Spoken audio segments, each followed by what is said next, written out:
Wellness family. This is Seven from Costa Rica. It is for sure another exciting evening to be here in the space with Tribe in this co-creation. Wow. It is full moon, or at least pretty close to it, so the energy is really high. It's interesting to really dial in because there's so many energies coming from so many different spaces. I really just had to take a moment today, to really seek clarity on even my last 72 hours and where the higher self, the consciousness, the cosmos, whoever's taking the page really needs me to be and needs me to do right now with all things considered. I believe that, when you have any level of intelligence and you see what is happening in the world today, you really want to find some solutions and come to a point where you're even settled yourself with understanding what is ultimately the potential of what can happen here. I've been watching so many sanctums of people who have a voice. It seems like at this point, because there are so many voices, maybe we can't even really hear each other anymore. And it's just like you watch conversations that take place for hours and then end with no real solutions being deployed. And while that could be, sometimes it can't be all the time. So tonight is really dedicated to that force of consciousness that is just coming here to figure out the answer to how they can get into a better space than the dualistic, conniving, karmic, deceptive aspects of this plane.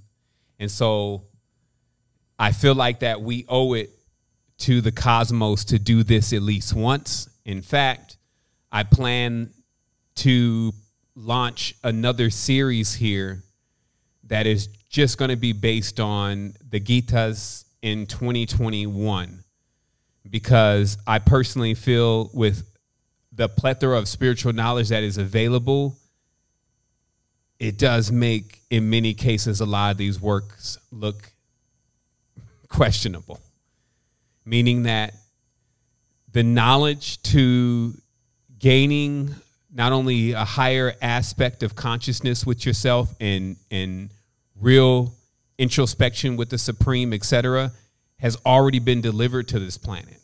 It's not something that we're waiting on someone to come and do. And that, to me, is a little bit more concerning than if it wasn't here yet. And this is because with this knowledge laying around and there not really being large efforts to bring this knowledge to the people to end their suffering, we realize that on this plane, as you're going to see today, that a battle has already taken place, and the victor is not necessarily in the best. It's not the best of our interest to have that kind of being reigning over us. Now, I'm talking about a battle that takes place within, and because many have lost that battle within, it also pervades without, or on the outside of everything that we're dealing with internally. So it ran amok already inside, as I'm going to show, and then now it's expressing itself in the external world, and this is all a part of the process. And in this process, you have to gain a certain level of confidence in yourself and surety that the moves that you're going to make are going to give you the results that you're looking for. And you're going to be so sure about that, even sometimes when it gets tough to maintain that, you're going to still be able to go forward. It's going to be almost like nothing. Sometimes you could get into a situation that's so crazy. After you get out of that situation, it puts you in a position to really deal with anything, almost the petty stuff, unless you start getting soft again. And meaning that if nothing is happening that keeps you on your toes, it seems like sometimes you may fall asleep. So it's important for us to do our own maintenance and not really let the cosmos come or what even is the light come and check your DNA, meaning that there are things that are latent and dormant within our DNA. There's karmas that we've already worked out. All of this still is held account every single day in our actions and in where our consciousness is moving. And so what we want to always do is we want to always be in a position where we're seeing greater things. Like if you look at, well, don't look at just the news. There's no good news. Like it's wild now. It's like there's not one morsel of good news. I think, at least 10 years ago, they would come in and a North Carolina lady found $400 on the street. There was something they would throw in there that just would be like, oh, well, great for that person. Nowadays, they got the them composers that be making them tracks for Terminator and Transformers. They might as well have that kind of music playing with the news now, because it's like, but again, that's what's happening around us. And I really want to make sure that everyone is in a position to realize today and to begin the process of knowing that that's not something that they have to tolerate in their experience at all. And we're going to talk about the transition between this world and the next, and how it's done right or balanced, if you may, and how it's done not the way that you want to do it. And maybe you're just not aware of that. So today is going to be a maximum wisdom day. Also, I want to ask a question very quickly here. It's in a poll. And I'm launching this poll now, and it says, who is here? It's a simple question, but I just need to make sure before we touch and agree that there's some level of confirmation here. Who is here to expand beyond the framework of this world? And what I mean by this, just so it's very clear, just so nobody thinks I'm bagging on nature or anything, I'm just talking about, like, right now, every time you're hearing something again on the news stations and, friends talking about what's to come and the whole thing with money and all this kind of stuff, it's like, man, come on. It's like, y'all got rid of Trump to start up some new stuff again. Y'all ain't got a break. I mean, this is obviously not going to end. And, we're over here like just naive, like, don't worry, consciousness is already eventually. There's already spaces that exist without this going on.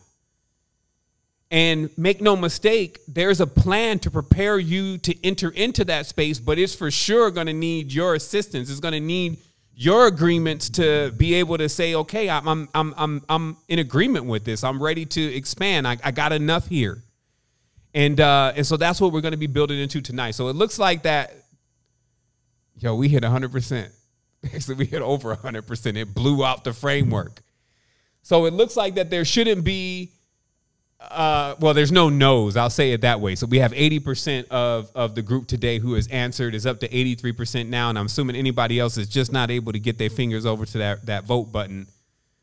But by popular majority, then we got to do this tonight. We have to take a moment, and I have to really open up to you and let you understand what's going on, understand what moves you need to make, and do my best to let you see the fine line between the mind and what you could say is your spirit or soul. At this point, also, I can no longer assist in distinguishing between the soul and the spirit.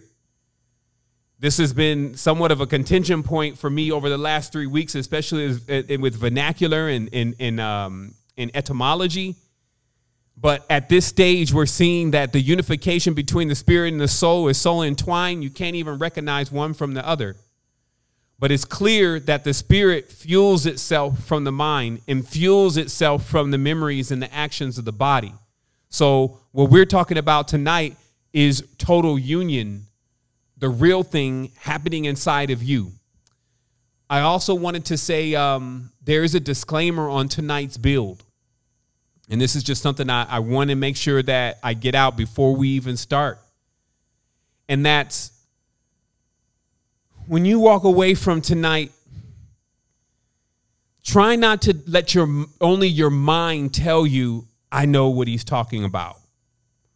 We got this. I know what to do. and then bring this calm over things that's not accompanied with any actual actions. Okay? Because when I'm able to now isolate even within my mind is how it goes through this process of, I mean, my mind is so powerful at this stage, it almost can create the spiritual reality or the spiritual experience. So I have to be very, very cautious, and I have to be very, very aware when my mind is now, you know, expressing and even pulling strings to make me feel like I'm reaching a stage of spiritual connection and union and perpetual happiness and all this kind of stuff. And when really the soul and the spirit is still in need of quite a bit of nourishment work and things that were already laid out that we should be doing in order to get the spirit strong enough to really make the journey that the mind is convinced that it's going to make already. And why the mind has to stay comfortable. It's like every time a problem is introduced, the mind needs to come up with a solution. And it doesn't even care anymore, especially if that solution is even real. It just wants to put a Band-Aid over whatever the problem is. Like, yo, it's all going to work out. Don't worry, the cosmos. When really there's a real way to deal with situations that you either are experiencing or you may be experiencing in the future. There's a way to shore yourself up right now from anything that is to come. So I wanted to take the moment, since we did get an opportunity to confirm with 88% of the people that are in the room tonight that there's an interest to expand beyond the framework of what we're seeing going on right now with the shirts in the closet and the chairs at the table and the refrigerator and the cars and the money and all of the rest of these things that are coming into the space all the time and giving us yet more things to not just be distracted by, but in a certain sense be clouded by from the truth of the matter of what we need to be doing. So I want to let everyone know that is just joining tonight that you are here for a very, very special reason. It's not a game at all. Like, this is very, very serious. Like, something's up, something's happening, and we've just had this opportunity, this life, to maintain our consciousness enough to make sure that we're attracting the spaces that are going to take us to where we need to go. Something's happened. Your grandma maybe was praying. Your great-great-grandmother is on the other side still looking at you. There's some transmissions that are happening and they're pinging off of you. Something is going on where it's putting you in a position to actually be able to know what's going on in one of the wildest times in existence that I can recall personally. And so this time in this space that we're opening up now is awareness that we are infinite. The symbol that you're seeing right now, these two hands being raised, is the symbol of infinite existence or everlasting life by our ancestors. And so we always take a moment to touch and agree. That means when you're touching my hands and I'm touching your hands, we're all touching hands. And what this does is it creates a space in infinity that allows us to, whenever we're experiencing something negative or whenever we're in need of glory, honor, power, riches, abundance, all the different things that we know that we prefer, that we could tap into this inexhaustible wellspring, this full spectrum that activates perpetual energy, and we can begin to create the formations of things that allow us to be able to conceive that. Now, there are a few more of these. This is not the only one. And we welcome anyone here that, if you do, again, feel like that you need to get an extra level of connection, to make sure that you remember this space. And with that being said, I would like us all to just take a brief moment to take 5 breaths, 6 breaths. We'll say 6 breaths to restore yourself into you, just to feel yourself. Because even right now when I'm talking, your brain's got to listen to what I'm saying. Then it's got to interpret it to you. Now, there's a great power in having a mentor, but most of that power is actually shown even when that mentor is actually in the physical, more so than this, this digital that we've inherited, right? Just real talk. So you have to do the extra in making sure that you be mindful of getting the connection wired right. So I'm saying, once again, if we were in the same room together and, you know, we were going into an action or activity, or I was even explaining something, it would be easy for you to absorb while still feeling who I am.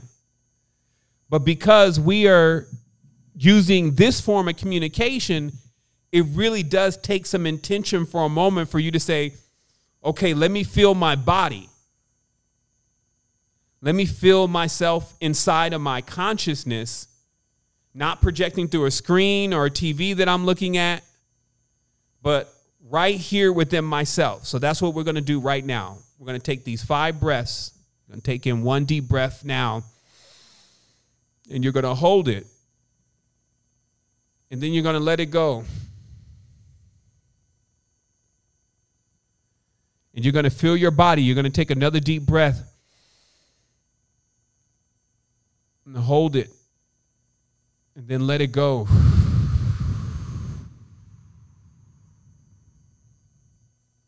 Bring yourself into your body. Take another deep breath.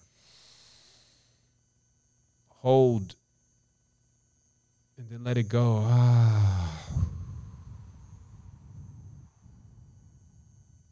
Another deep breath.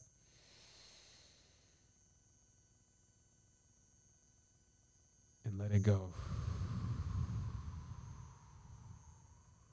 Let's do that again.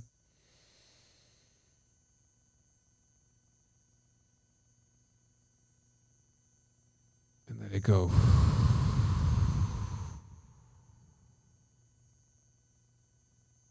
we're just going to take this moment to bring ourselves into this space to just receive this transmission. Because it's so important, like what's been happening around all of the teachers and all the instructors is that the wellspring of knowledge and duty has began to just submerge time. It just seems to not be enough time. You know, like you're just getting some stuff done. You're just getting the first page of the book. The sun's already going down. It's time to go to sleep. You know you need to get to sleep because, you know, you got to be on point, but you may be running thin. You're like 5-6 hours worth of sleep. You're still trying to absorb, get more knowledge, learn more about yourself. And it's just like there's some things that you're going to need to know. There's going to be some wisdom that you need to have. That's really the power of the mentors, is that they can just impart wisdom on you. And it's like, it's up to you after having that wisdom to go into the action so that you can begin to experience what that wisdom offers, because even the wisdom is a bit dangerous. And it's because of the mind. The mind can take wisdom and start thinking that it knows what everybody's talking about and has figured it out. And this directly then snatches the food, if you may, or the next revelation from the spirit, which now needs to actually work out the actions to bring that potential. So I want to start off by saying, and I'm going to stop the poll here. We did get up to 91%.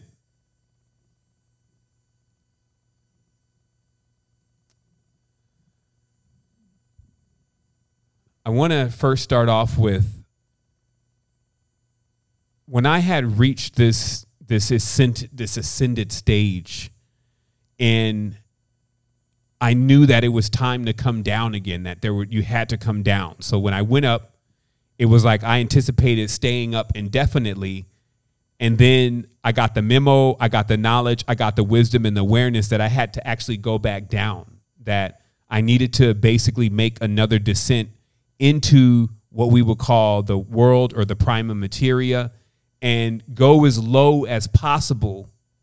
And then that way, when we make the ascent back up, that we would take as many of us as we could. So it's like a spoon. You're just going to try to dig as deep as you can, and then as deep as you can go. And then finally, you're going to make that turn, And then you're going to come back up, and everything that catches, it's like a net. Everything that catches is going to bring it back up.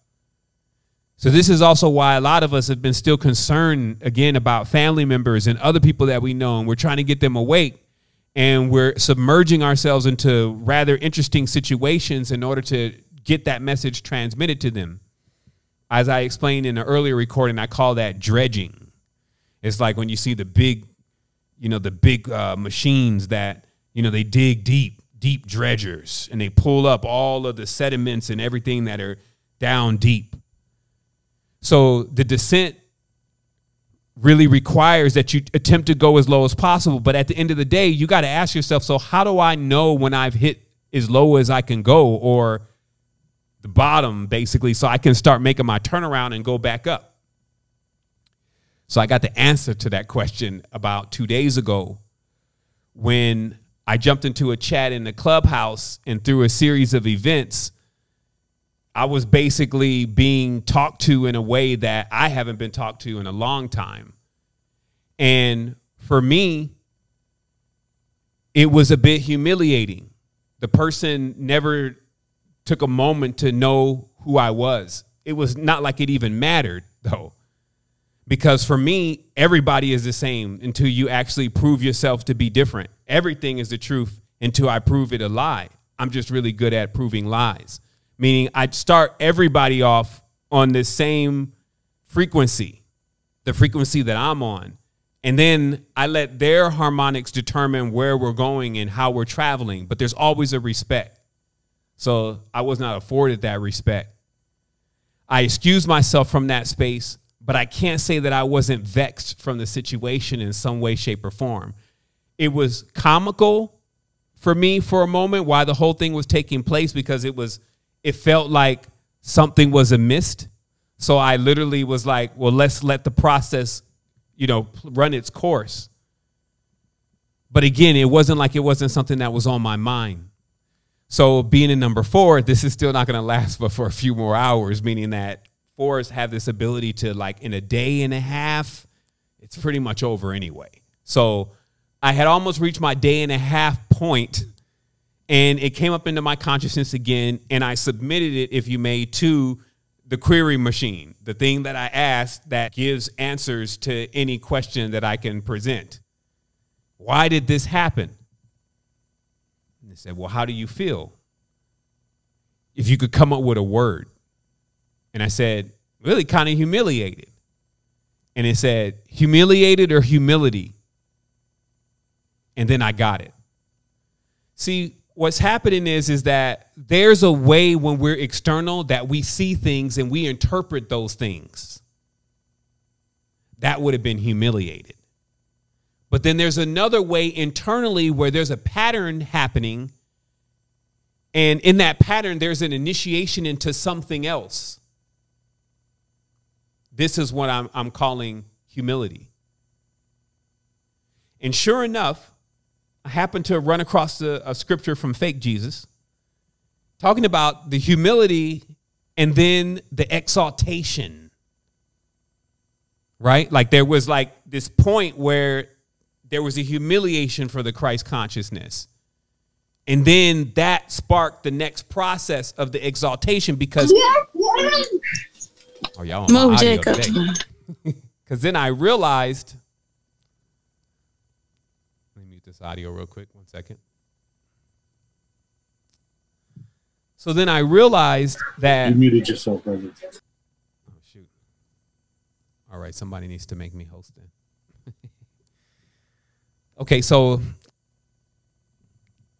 I realized in this humiliation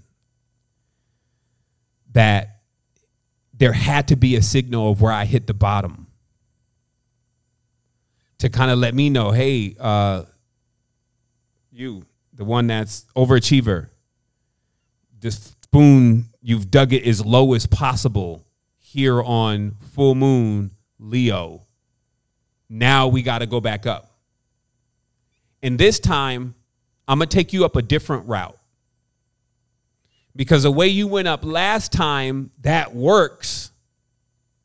But I have something for you that actually is going to make it worth why you went down again in the first place. See, because many can go up. It's like you can even take substances, the toad. You're going to go up and then you're going to come right back. And you're going to have some residual effects, but those are going to eventually wear off. And it's almost like it's going to be a moment, if you don't cultivate that experience, that you never even went on it. So too, even in the experience that I had in that room that day 10 years ago, and all of what I saw and the vast opening of the knowledge and all of that, that's going to wear off at a certain point too. It's been cultivated. It's served its purpose, and then it's given a certain level of wisdom and direction. Again, that direction was you got to descend. You are going to have to strip off all of these abilities that you just gained. See who you truly are under all of that. So that way you know yourself. You know yourself without your abilities. All these abilities like seeing and hearing and all this stuff that the manas, the things that are just giving you stimulus, you need to know yourself without all of that. And by the way, over here, man, it's going wild. Like the system's over here blinking, some stuff that jumped up on the screen. These are the times. The level of power and the level of energy that is transmitting through the space, it's like it cannot be hindered anymore, but everything seems to sometimes work against it. That's even what I felt in the room that day. It was one of those, another person jumps on, yeah, I totally disagree. Yeah, I totally disagree. It was like a bunch of people. They were just like, it was like everybody just wanted to disagree, even though I had only responded the exact same thing that the person had already confirmed was true. So it wasn't even like a real thing that was going on. It was a mock. It was a mock-up. There were several other synchronicities that I actually noticed about the situation, including the title of the actual meeting, that were already trigger points in the past that if I was reading life from patterns, I would have already seen the pattern. However, would that have prevented me from going into the situation? Because this is, again, the difference. The mind, it has now started to recognize patterns, starts to avoid patterns. Also tries to track patterns to know what's going to happen in the future. Enealogy can do some of this stuff. However, does a person start using that to just try to avoid situations that are going to end up catching up with them anyway, or are actually a part of the process that they need to go through so that they can wake up to what's really going on? So you see how the thing with knowledge is, and wisdom and power? All of these things are in the measures that you give them, they're so fragile. So this is why it's great to begin to apply this type of knowledge to yourself. So today, now the exaltation begins, the climb, step one of how to make the ascension process happen in 2021. Also, not only master knowledge with the aid of the Gitas, meaning that I'm going to make every effort to go through stanza by stanza and then come back and bring that, or come forward and bring that into the space and actually explain to you step by step how they explain how you get up in and out of this structure and how you design your life properly to ultimately get you to where you need to get. So when you're in old age, you don't feel like what most old people, if you may, feel like. Somebody who's calling themselves old and they feel like, okay, I'm in fear. This is all going to be over for me soon. And that's how they're now ending their lives, right? This is about how to make sure that because then it's going to be too late. Like it's a real thing here. It can be too late. See, there's candid conversations that need to be had. There are battles lost. There are dark forces that do try to hinder the light. Those are very uncomfortable conversations. There are also few paths to actual ascension. That's a very uncomfortable conversation for people. They want a lot of paths. But if there was a lot of paths, there'd be a lot more ascension. Right now, also, we have a real situation with reincarnations. We have so many children in the space that are not getting conscious parents. You can imagine what that looks like. all the souls that are in the astral plane are rushing to get back into this space to have another physical incarnation to work through their karmas. But because of what they were doing before, the allotment is still going to be the same. So when their formulation is being created, they're going to be spawned in parents that are going to give them the ideal life to pick up where they left off with their karma. And if you can just see that as like the vineyard and that there are beings that have responsibility to keep the vineyard, if you may, like the vineyard of souls, like making sure that there's enough conscious people to actually keep when there's more reincarnation portals open so that children are able to come in to conscious parents, get why they don't have protection, the necessary protection for them to get girded up with wisdom, and then they actually live their last incarnation because, you know, they got a perfect run. Now you can see how many children are getting a perfect run. It's way more kids. They don't have parents. The TV is their parent. They don't got none of the knowledge anymore. The knowledge is damn near missing. So this is a real situation. So that's why I trust that there's many here that see their calling of why you need to do this kind of aesthetic that I'm going to mention today so that you could get strong enough and flexible enough to really assist some of the beings that are here in this space and some of the souls that need to come through this, because we have a situation going on. See, in spiritual power, sometimes you don't want to admit certain things. Like it's like spiritual power feels all powerful. It's like being on mescaline or some type of peyote or something like that. That's, you know, it's got your chest poked out and you don't want to admit at times, hey, we're taking a lot of casualties here. And so that's just a real situation. So it's a candid situation for you also to see where you're needed. So these are the basics. The first thing that I want to say is, if you see my dead body and you do an autopsy on it, it's going to give you a bit of an idea of how I lived. I'll say that again, that if you see my dead body and you do an autopsy on it, it's going to reveal to you some of the things about how I lived.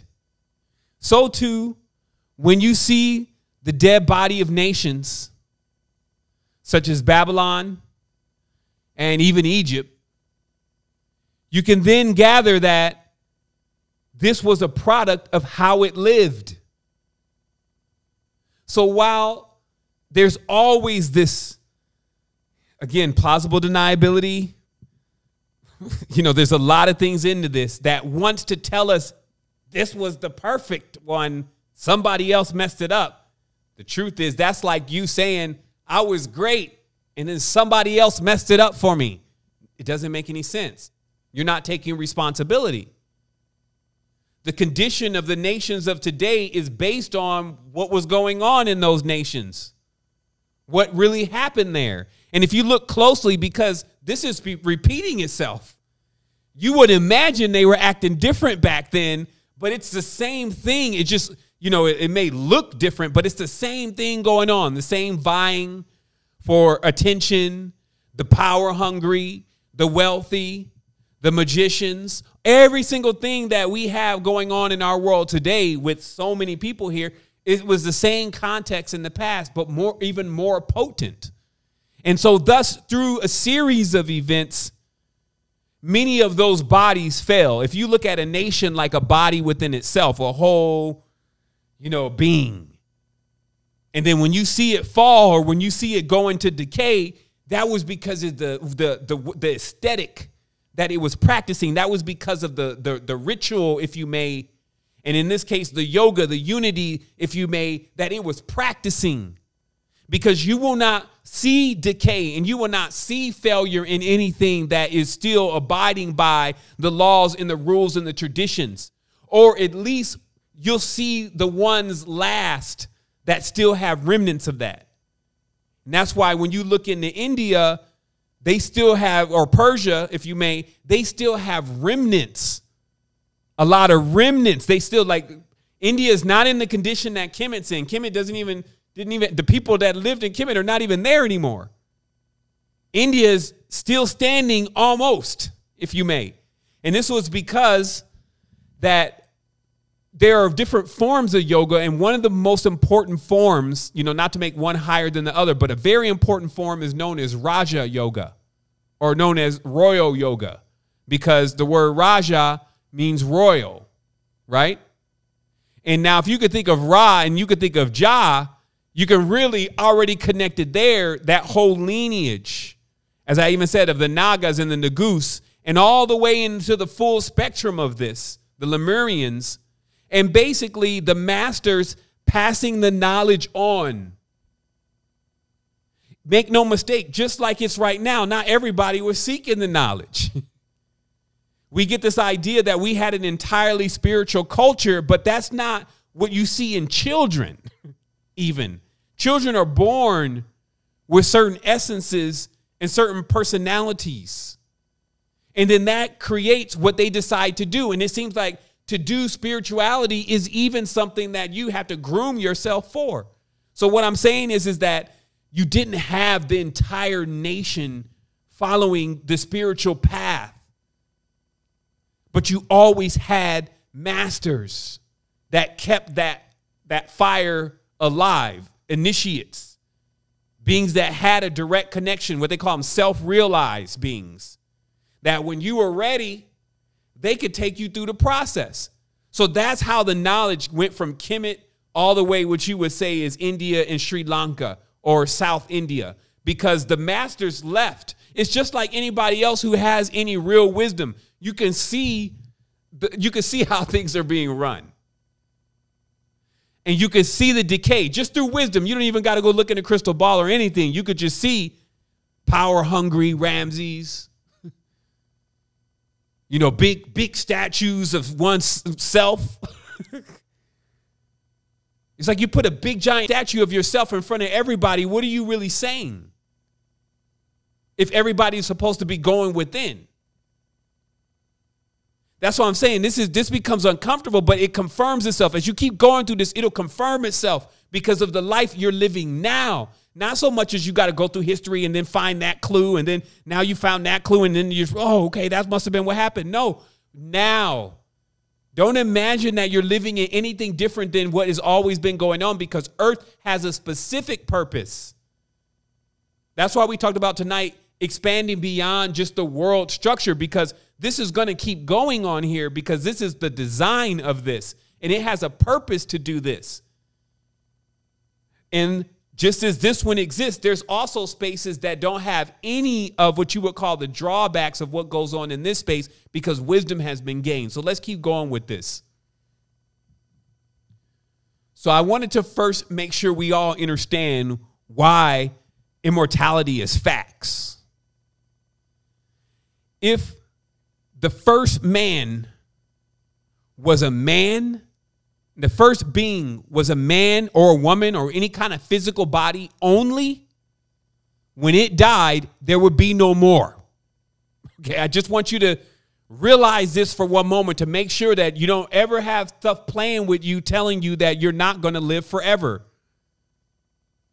If you were not somehow living forever and there wasn't going to be a continuation of you, the first one that you were in the image of, right? Once it croaked, there would be no more. So sometimes we have to sit into that. It was mentioned in another way. Your body is replacing itself all the time, right? Like they say, your tongue then replaces all cells. Atoms are basically empty space mostly. So if you've been replaced within a 10-year period or 5-year period, 7-year period, your whole framework has been replaced. How are you even still here? What's holding you together? So this is what we're going to address tonight.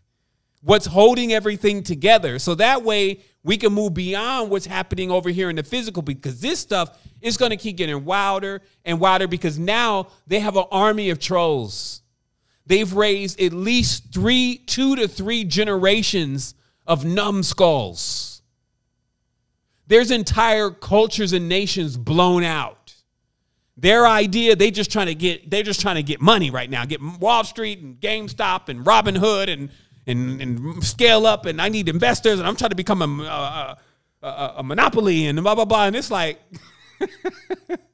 no wisdom. And you only know this if you have a bit yourself.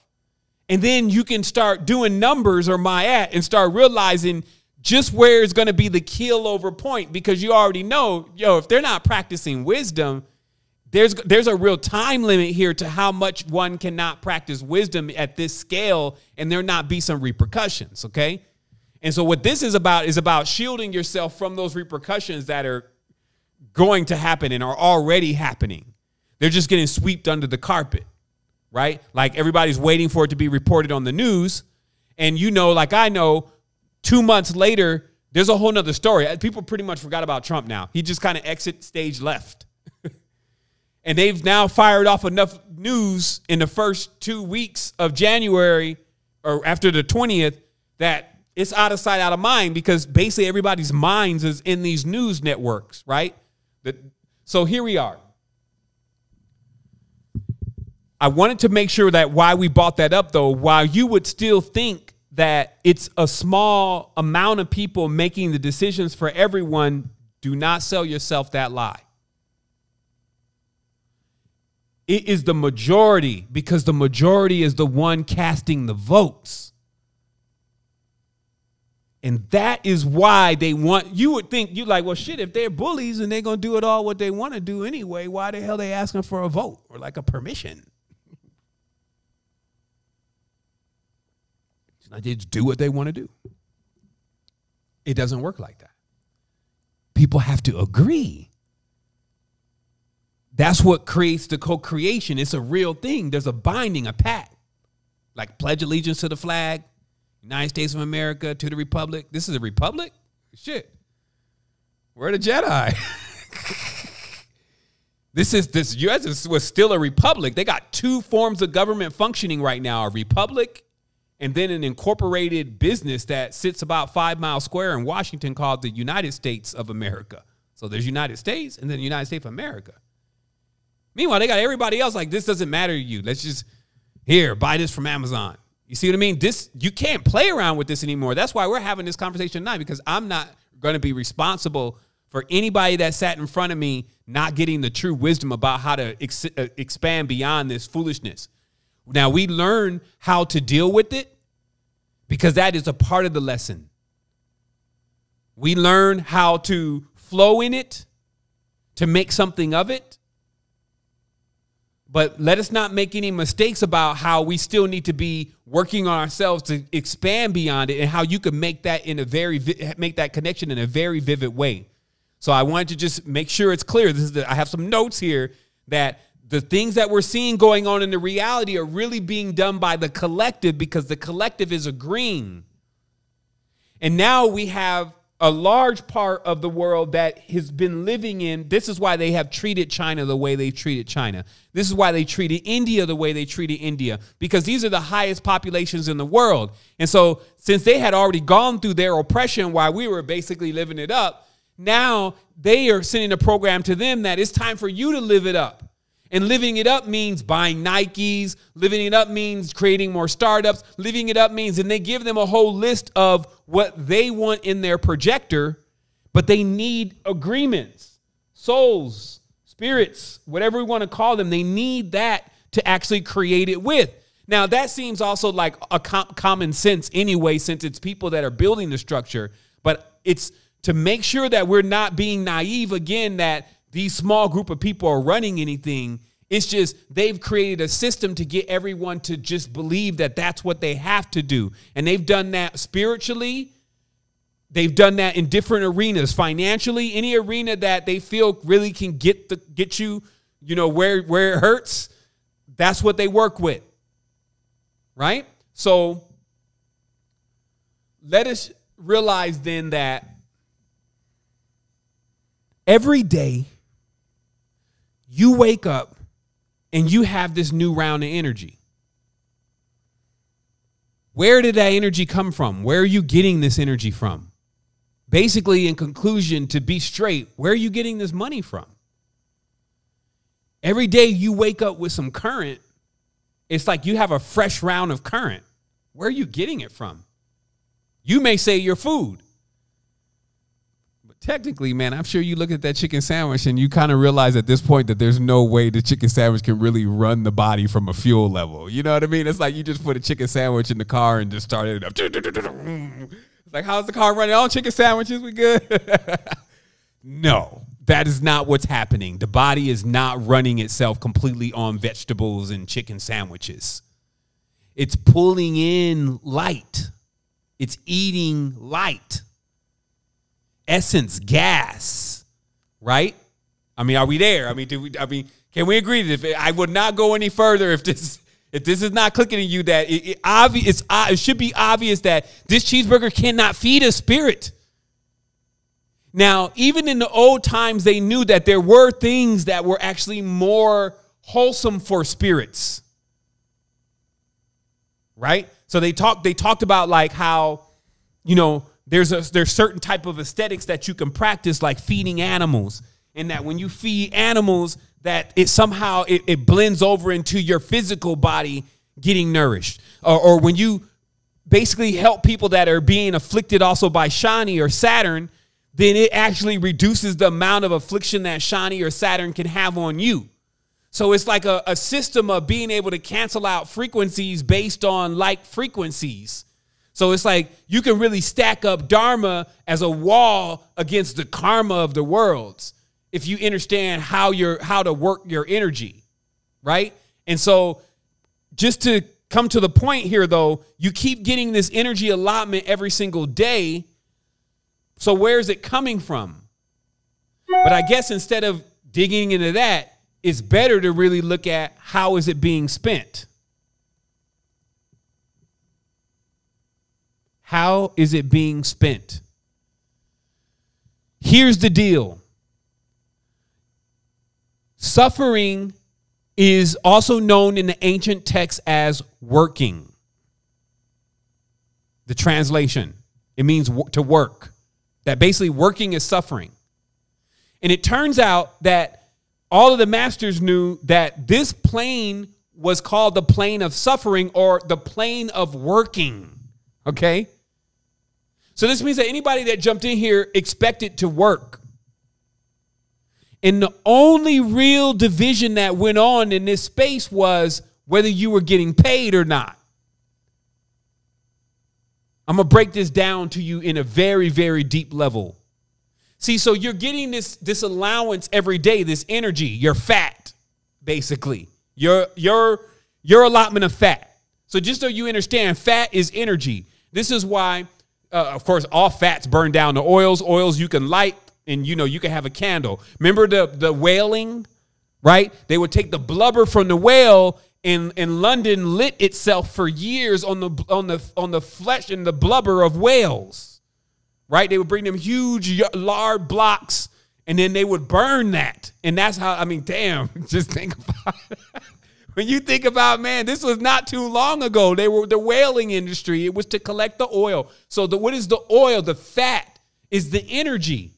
Okay? So in these principles, and I want you to really listen to what I'm saying. In these principles, they say the whole art really is to burn the fat. Okay? Now, here's what's powerful about the Gitas. See, what people have done is they've allowed their mind to read something. Oh, light the start these rituals for the divas, burn the oils and the fats, right? And so they'll go out and do that externally. They'll start this festival and then they'll bring these gods and these images and all that. And then you'll be over there thinking, man, those people really worship the gods, or they got something, they got to have a connection with the gods, but they don't. Because the one with wisdom knows that what they're saying is the devas are the chakras or the lights inside of your body. You should turn them on basically through yoga or unity or any aesthetic. So that way they start to spin, so they burn the fat that is basically the excess of what you're getting in energy every single day. And then when that's burned, which you can't really see, it's like a sweat or essence, it's then united with the cosmos. And then you've spent this energy or invested this energy in the beyond.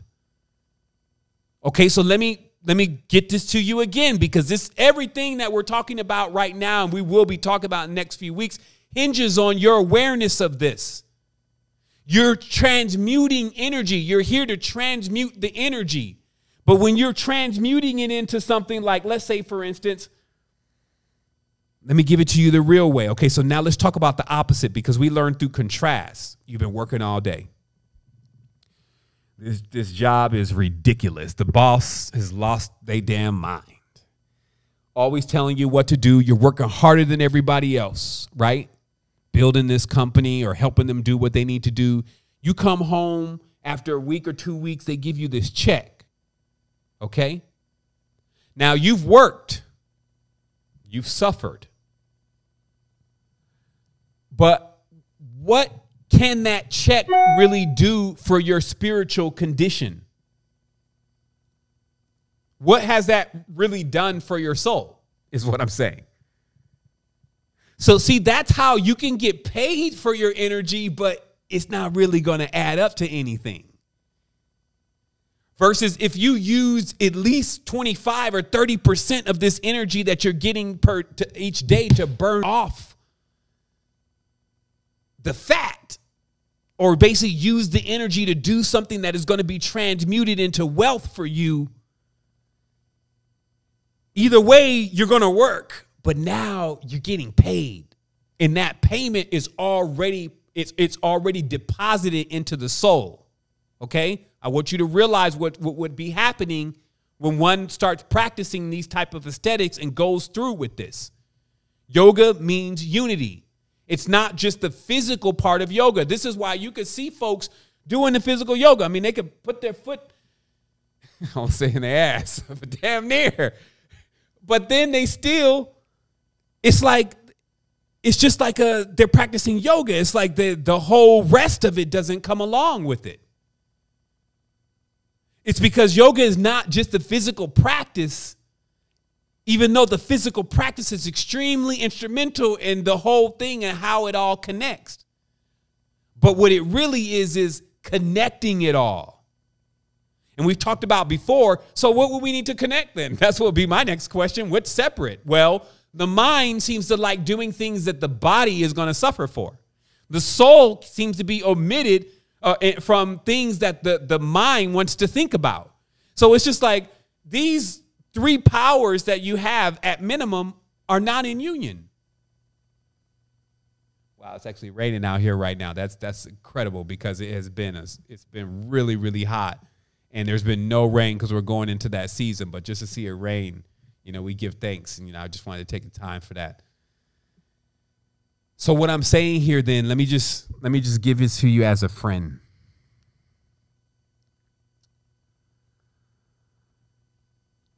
This path right now that we're on, which is not going to last more than a few 20 years, 30 years, depending upon how old you are, 40 years, 50 years tops. It's for you to be working. So that way you don't never have to work again. There's no such thing as work. You end the cycles of reincarnation. Because what starts happening rapidly when you start burning the fat is you start basically running up a bank account, if you may, of dharma. And so these seeds of karma that you do every single day, like, let me show you, like, this, what makes this realm dangerous is you even spending money is a certain amount of karma, because they do other things with money. You even paying your landlord because your landlord is doing something that you don't even know. You drinking some of this, this milk that comes from the store because the cow so all the time you're basically racking up this karma seeds, they call it. But when you're doing your yoga or your unity principles, your aesthetic, it charges those off. And this is how your life starts to really change. And don't look for people around you doing this. Somebody today was bucking this conversation that I was having about this. And they were like, well, no, I think that there's other ways to get in. And I'm like, wait a minute. How many people are we talking about anyway? And 9 billion people, how many you think actually have practiced ascension anyway? It has to be 1%. Like that really know the path and have actually gone through the process and kited up out of here. It's got to be around 1%. So anything that you're addressing to 1% of people anyway, it's like, you can't even take chances with those kind of odds that maybe something would work. And this is why our ancestors spent thousands of years refining this process. So let's take a moment. I'm going to put you into the right groove of what you need to have to go through this process to study along with what I'm going to be teaching, just to make sure that everybody has it. It is going to be, if you may, or someone to look at it as a case study. A way of seeing that if the last knowledge that I feel like was here to teach everybody the absolute truth from 2 specific people that I'm going to point out, through our process of digging deeper into this knowledge, if we find it to be true, and I'm saying that as us coming in together, I already know what I'm looking at. I already have enough knowledge to know when someone's telling the truth and knows the truth. And it's because there's extra stuff you add. When you've actually been through the whole thing, and you've really seen it, it's like the difference between somebody who's telling you they've been somewhere. Oh, yeah, I went to the concert. He's like, so what happened? Yo, it was all right. He showed up. He sang. All right, what song did he sing first? You wasn't there. So when somebody is describing, because that's happening a lot. Remember, the mind is now completely thinking it's understanding what the spiritual experience is like, and the spiritual experience cannot be understood. It only is accessible through meditation, or meaning to quiet the consciousness completely, because the manas, or the mind is blind. I've sent a link across the chat. The mind is blind. Let me explain that to you. So what the mind is doing is the mind has literally sculpted everything around you that you're seeing based on its perceptions of sending out lots of queries magnetically to the space that's around it to try to get a picture of what's going on. And the picture that it has even formed at this stage is not completely accurate. We talked about that. You start opening up the third eye, all this stuff starts looking different. So the mind is actually trying to see the world through things like the sun comes out, the sun has light, I'm walking on the ground, I've gotten to arguments before, I feel. So this is how the mind is operating. So you imagine how the mind is like a computer. How many queries does it need to send out so it could get a complete idea of what's going on around it? Now, you and I both know, if you've ever tried to do any meditating, who's always the first one to jump in? The mind. You will see how slick the mind is if you just try to sit there and say, okay, for 5 minutes, we're not going to think about anything. All right, mind? Okay. 8 minutes later, the mind's already gone on something. You don't even really see when it started going off again until you catch it. Like, yo, we were supposed to not think about anything. But there's been at least 2 minutes of thinking about something. So the mind is slick. It's already running. It's already sending out queries. It's already sending out those magnetics. And it's that they call that the manas. So what this discipline is about is reining that all in. And actually being able to control the mind. And then even beyond controlling the mind, to actually send the light and the power back into the soul where it can benefit the most. Because what the mind is prepared to do with this fuel and prepared to do with this energy is pretty much what you're seeing every day. The mind wants to build more in the external world. That's why there's nothing around you that did not come from a thought first. That chair you're sitting on was in somebody's mind first before that whole design came up. They called up them folks. They got it all printed out or fabricated, etc. And then now you're sitting on it. But it was in somebody's mind to do that first. So the mind only has intentions to keep putting, even knowing it came in here with nothing, it will spend its entire life here trying to do something that will be guaranteed to be undone. Right? That's especially for the selfish mind, like the person who's just working to. Now, if you're trying to build a legacy and you're helping your children and all, that's a whole different thing. But I'm talking about the cat that's still out there just dolo by himself trying to make mad money. We're going to talk about here for a moment that what is mentioned is that the mind, the immaturity or the mind of a child, they don't have a sword because they don't have wisdom. That's why they need parents. Parents protect children.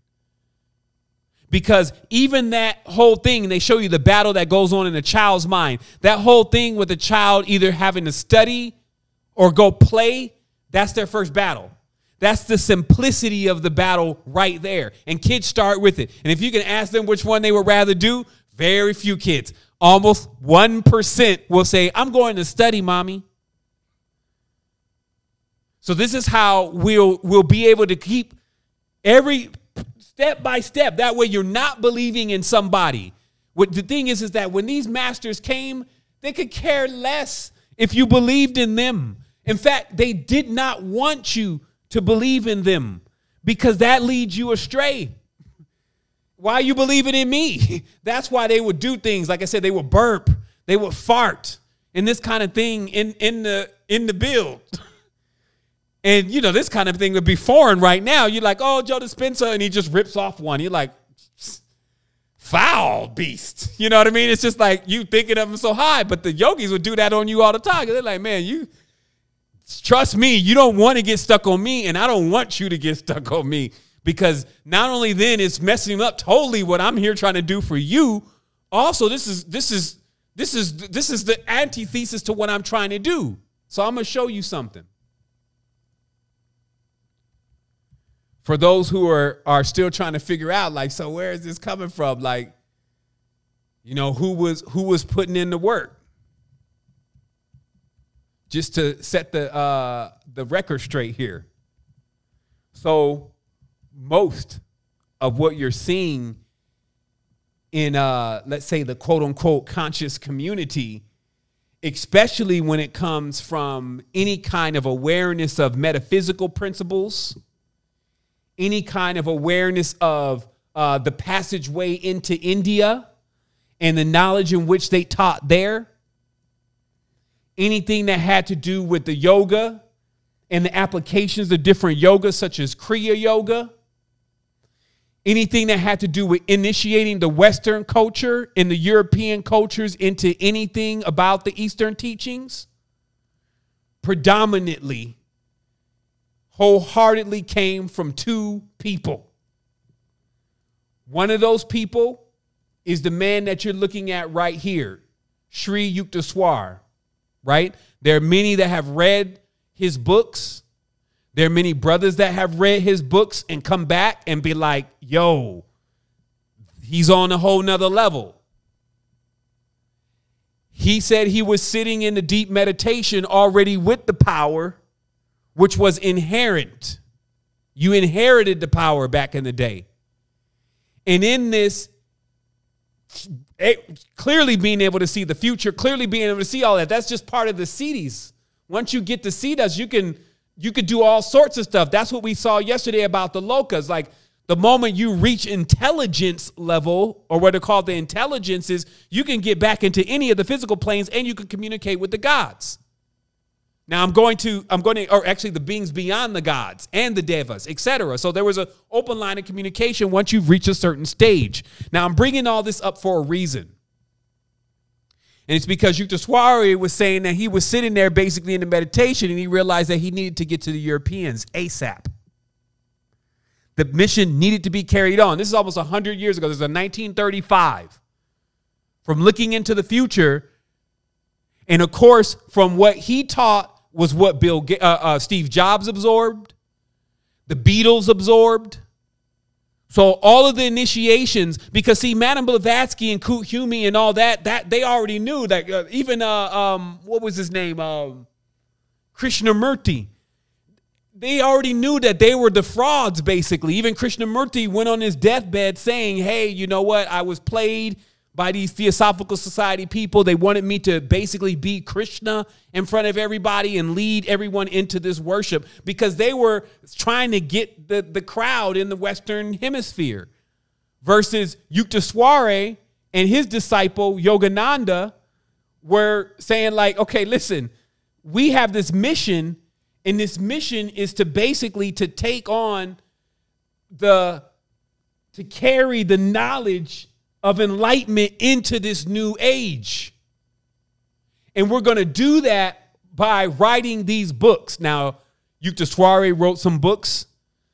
This book here, God Talks with Arjuna, the Bhagavad Gita, both volumes, it puts any other recording of any kind of mystical works to sleep. It makes you realize they don't even know what they're talking about. They're still playing around in the lower locus. Obviously, the spirituality that people are talking about that they've achieved and that they want others to be initiated in. And it brings that stanza by stanza by stanza, letting you understand exactly how your mind is playing around with you. And how you're allowing it, and how that already is something that occurred, and you're on the battlefield now. So I'm going to read you something. This mentions, give me 1 second here. It says, from the moment of conception to the surrender of the last breath, man and woman has to fight in each incarnation innumerable battles. Biological, hereditary, bacteriological, physiological, climatic, social, ethical, political, sociological, psychological, metaphysical. So many varieties of inner and outer conflicts. So when you can ask yourself right off, well, why would I want to end the reincarnations? This. You have been fighting your whole life. A sister was saying that Color Purple. I've been fighting my whole life. They say even in the womb, like you're fighting not to be premature.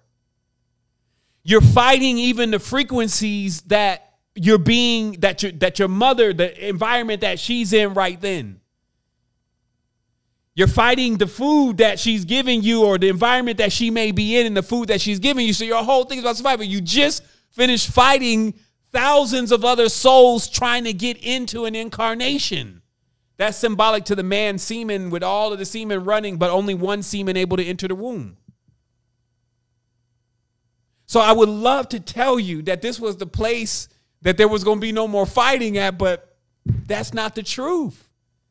And if we're refusing to live the truth, then we're living in the delusionary aspects of things, and that's catching up. These are the powers that I'm going to be talking about, and I'm talking about right now, are powers that you have, that you can activate, that you can make these changes and these moves in your consciousness, so you have an immense amount of value, and you have a future. But if you don't pay attention to what's actually going on around you, especially with the decisions that you're making and how your energy is moving, you're not going to have an option, though. And it's that cut and dry because it's about maturity. And until you get, maturity is wisdom.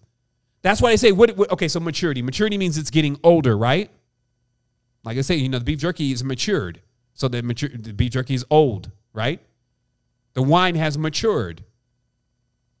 So in our world, we see old people as being technically mature. And then we see old people as being wise. And these seem to kind of run together. And this is because we have to be able to connect that wisdom, actually, not necessarily being old. Wisdom is maturity. Because in adolescence, early in life, in youth, you have no sword. And I'm gonna read this to you. But before I do that, I want you to understand that. So you then have these two forms of senses.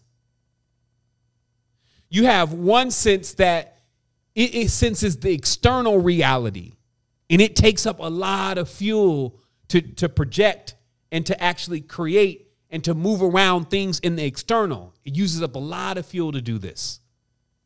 And then you have this soul consciousness, or basically self-realization aspect, where you can choose to go within and then literally begin to do the work on yourself. So you can sit there when I say, hey, feel yourself, feel your body, connect into yourself.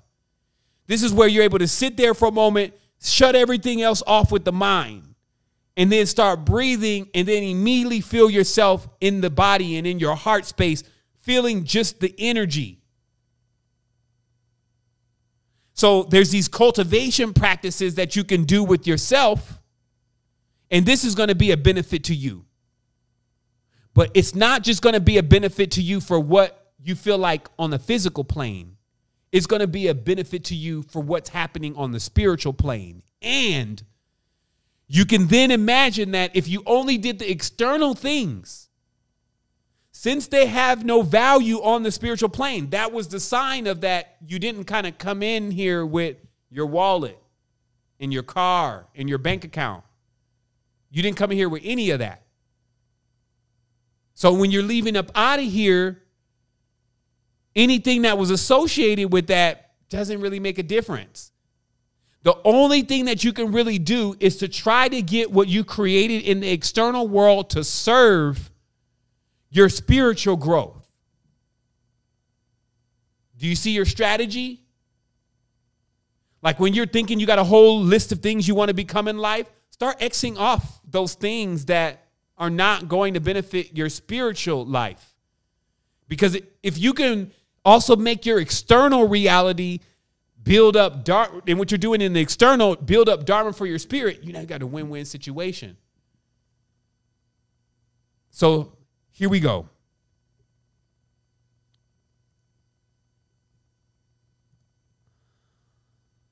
So what wisdom is then, since we've now identified that children are seen to have the disadvantage of maturity at times. So they lack this wisdom. This wisdom is like a sword. So the parents, as we mentioned, are there to protect the child as they go through this process of gaining this wisdom. So this means that this is like a quest then, where wisdom is actually an innate ability. It's there, but it's dormant, and you need to unlock it. This is why, like, even when we say wisdom at times to young folks, they're like, oh, man, I hope we ain't get into no parables, or, here we go, more wisdom. You see what I mean? So there's this kind of attitude where it's like it can't seem to dial into unlocking that. It's like pulling the sword from the stone, only until you get ready to actually start practicing wisdom. So then what happens is the preliminary point of the person beginning to practice wisdom is like them fighting without having a sword. So they lose a lot of battles. And this is why it's dangerous to have children that are not being taken care of, because they're constantly being assailed and they're constantly losing the battle. So obviously this process of unlocking wisdom starts bringing us right to, well, we can't really reach wisdom inside of our consciousness if the consciousness is always busy doing the opposite of what wisdom is, which is using the manas. So if it's constantly going outside, you got to first be able to quiet the mind before you're actually able to tap into this treasure of yours called wisdom. Now, wisdom is not me telling you this knowledge right now. I want to make sure that's very clear. It's not this knowledge. This is knowledge. Wisdom is when you apply this knowledge and it activates inside you and it becomes a feeling. That's the wisdom. Okay, so I just want to make sure that, we can at least give some differentiations between, okay, now you understand it from a mind level versus now you get it and you practice the yoga with aggression, passion. Because see, what you don't want, and I'm going to be very clear here, is you don't want to run out of gas on the battlefield. You need to understand what I'm saying right now. The driven, the ones who have the most stamina, if you may, on the battlefield will prevail. So you can imagine the battle going on and you got wind. You're going to win. You're not getting tired. You're just getting warmed up. This is why it's so important in the yoga or union that the body starts really getting shaped up. That's why I say these masters work thousands of years and they introduced the external yoga to unite the body to the mind. And then at the end, the Shavasana, which is literally an evocation, the Shavasana is literally then going to attempt to unify you with your supreme being in that moment. After you work the karma, you burn the fat. You start sending all your essence basically into a transmutated form into the cosmos. It starts building a field around you. As you keep going through the process, then you finally cut off. Shavasana. The body is tired now. It's kind of like, okay, I don't even want to think. I just want to go to sleep. But the consciousness is fully charged with prana. So then when you enter in that borderline relaxation, sleep-like state, God consciousness starts to activate. And then what this process is to learn, for you to learn how to deal with God consciousness. Because the moment that you start thinking about God consciousness go away. We already talked about that whole thing. The moment you're like, oh my goodness, I feel something. Oh my goodness, I saw something. Oh my goodness, I was seeing in my life. I was seeing the other day and my eyes weren't open. I was literally seeing everything as it really was and my eyes were closed. And then my mind was like, yo, your eyes are closed. And everything got dark again. And I was like, man, this is wild. So this is why you got to keep on this. And see, I wanted to reveal again, you know, because we've been working with the yoga pretty heavy with Andrew. He's going to come in next week and holler at us about a lot of different things. We're doing Immortality yoga. But we've been having a great time demystifying a lot of the belief systems around what people think goes on with the physical yoga. And one of those is that you kind of imagine that this yoga girl or whatever that you've been watching that knows how to, again, put her head behind her ear or whatever, that in a nutshell that she, because she's that flexible, is going to remain that way. Like, oh, she's got it. Look at her go. She's just not even bothering her anymore to do it. She just was born like that. 3 days, Andrew says. In 3 days of not practicing yoga, you already start really feeling that the body is going to need that, is needing to keep that up. So it's just like your workout then. We're just talking about external yoga. It's just like your workout. You start falling off after a few days. Here we go again. And the most important thing about this, I'm going to reveal in a moment, but because there's a lot of deep things in here about, you come in and you start this practice with your body and you hold yourself to that practice. And then you take over your consciousness. I'm going to keep going. So the danger of the manas is, which means the external building of the world, is that everything that you build externally confirms that it attempts to confirm to you that you're a finite being. Okay, I'm going to explain that again. Too much external, too much manas.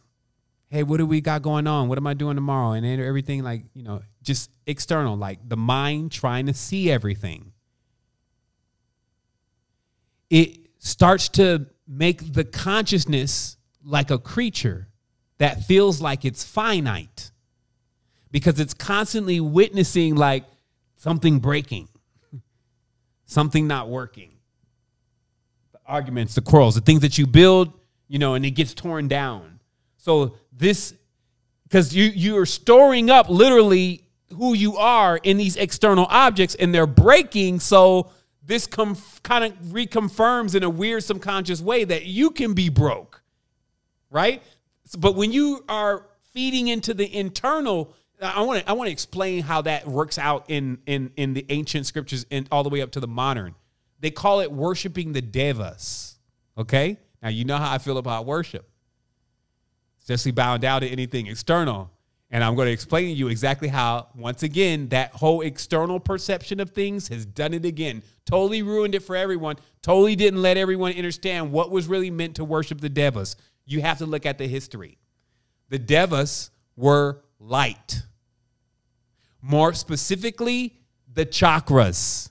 To worship a deva was to worship light, or to worship the chakra. Now, where is the chakra? It's inside, not outside. So if you were worshiping devas in order to basically build your light, which is what happens when you do, that means you would be basically feeding your chakras internally. So then, as I mentioned earlier, when you're creating something, it actually becomes something in the astral world and in the reality. And I'm gonna let this now seep out now, because I feel like I gotta, in order to not hang the consciousness, I need to let you realize the process of how a natural enlightened life is supposed to go. Okay, you start off as a child.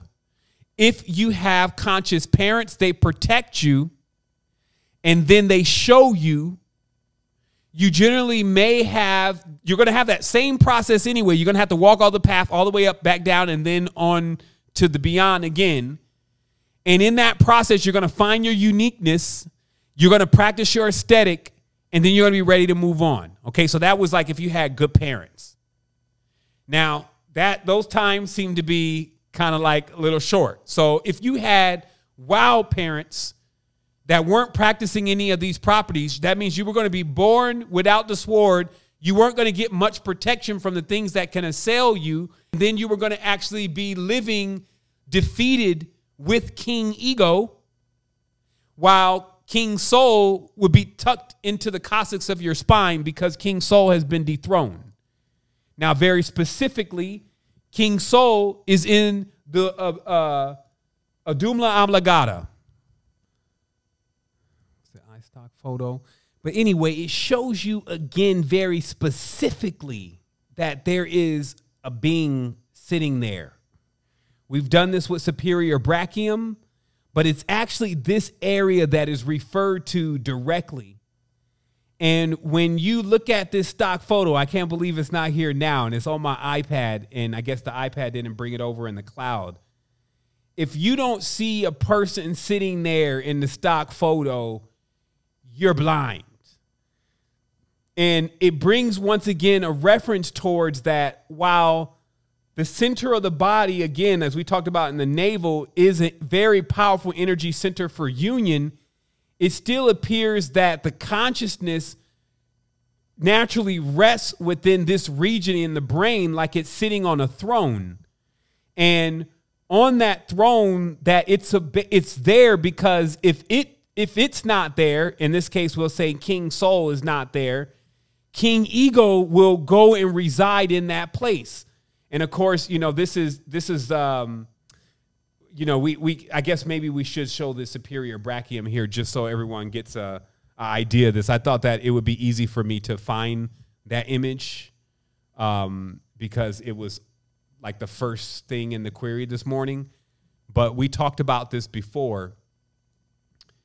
And this is the same area, the medulla oblongata, right?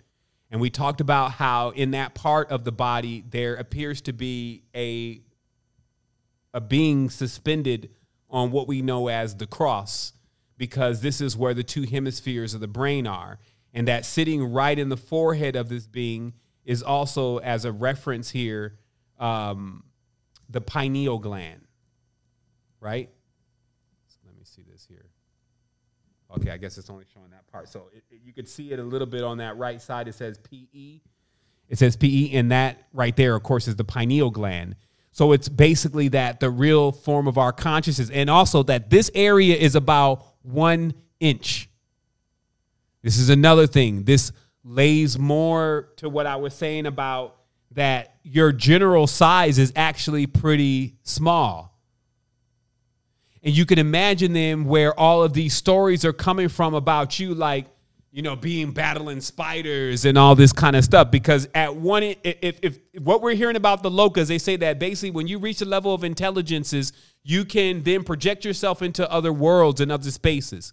So if you're only 1 inch big, you're like a 1 inch big superhuman. If we throw you into a world where there are spiders that are just the same size as some of the tarantulas out here, snakes and all this kind of thing, you're literally getting a mini showcase of all of the different things that will be going on in an adventure. But because you would have all these powers, like what you're seeing with the superior brachium, imagine if the superior brachium wasn't connected to the body and it just had a pineal gland. So the same pineal gland that can bring you into high levels of consciousness right now as a whole body would just have this body to deal with. And then it would only eat as much as what this body needs to consume. And actually, that would be really nothing because this body is actually calibrated to feed from fluids, juices, gases. So just remember that the physical body that we're living in is a reflection of this. We're literally bouncing light, which is from the chakras. And this light is first condensing as one body and then spreading into the other body. And this is why they show this, man, I don't have my geometry sitting here today. Let me go in here real quick and see if I can find the geometry. But basically that there's a way that you're bound, that's why when your left hand controls your right hemisphere, your left hemisphere controls your, there's this juxtaposition that happens. Let me just see if I can do this clean up by modifying and see if I took that image. Let me go up here. No, that image did not get brought into the library. So this image is, some of you have seen it before, and they show, actually, let me just go on my desktop real quick to see if it's here. Images, and then screen captures. Let's see, screen captures. Okay, no, it's not there. So in this image, they show you where the guy is pointing like this. And then there's two like lines going from the hand, and then there's an eye, and then they go to eye level, right? And it's an alchemical image where the guy is standing like this. And then they're showing how there's like this zigzagging that goes on where the left eye is perceiving, or the right side of the brain is connected to this eye. So there's like this zigzagging. So I'm going to explain exactly what that means, because it's a deep part of, so how do we have this larger physical body with these larger chakras in it if we have an entire replica sitting right on the back of our head already equipped with chakras, which is the thymus gland, the pineal gland, the pituitary gland. Those are basically replicas of the chakras that are also in the body. So let's just read the treaty really quick. The yoga treaties identified that there are 7 centers in ascending order. This is, of course, the Muladhara. Okay, so we're going to the basics here. The Muladhara is sitting in the cossack of the base of the spine. So this is, of course, where the tail is, but let's say your tail and the 3 fused vertebrae in the bottom of the tail is where that actual chakra is, and it is generally dormant until awakened, right? Then you have the Swadhisthana, that's the sacral, that's 2 inches above the Muladhara, right? So 2 inches above the Muladhara, you have that other chakra sitting right there in your sacral, right? And then you have this Manipura, which is basically on the lumbar, opposite to the navel. So this is basically sitting like in the back. So if you can imagine, this is like a light network going like this, where this light is bouncing off one and then pinging to the other. This is why when you unlock the root chakra, the beam that comes from that can shine onto that other chakra and start activating that chakra, and then it'll keep beaming that light up as it goes into awakening what? The pineal gland. But why does it need to be awake? Because King Ego, i.e. the mind, is sitting in that space right now. And this is very key to understand, that when you lose the battle, it's important to understand this is what this whole Bhagavad Gita is about, the battlefield of Arjuna. It's about coming into the world, losing the battle, and now needing to basically recover and win the battle. So it's coming right from that standpoint. It's not coming from this, in the beginning, the gods were, Hell no, that's not where we are right now. That's why it makes a lot of stuff when you're reading it feel like that stuff is a joke, because this is a way that you can completely see what is the natural progression of consciousness from where it is and enlightenment from where it is. That can only be put together by someone who, or some beings that have been through that process. So that's what I was saying. Like, even now that we understand Joytish numerology, which is Eniology, we find out that Sri Yukteswari was a Joytisha. So also remember, to be a Joytisha inside of the actual culture means that you have an initiation through Venus. Venus is basically the one responsible for teaching the daemons the mystical sciences. Those are the mystical science about the chakras or the planets and the movement of the planets. And this is very interesting because there's even a remark that still the seer has to have the essence. So it's not just knowing Eniology, it's having an intuition to be able to pick up what other subtle energies are also around your field or another person's field. So we'll keep going. We have the anahata, the dorsal, which is opposite the heart, right? So you're seeing that the chakras are not in a straight line. That's why we have diagrams that show, they map out the chakras and they show you they're not in a straight line. It seems real convenient to make charts like that, but that's not how they're set up. They're really set up to ping off each other like I'll bring some of my images next time, because I show you in the royal sciences how they're showing this. But the real royal science is Raja Yoga. And this is why all this has to be restored. Like, I'm not giving up on humanity. I'm not saying we can't make it over 1%, but I'm also not going to be naive here.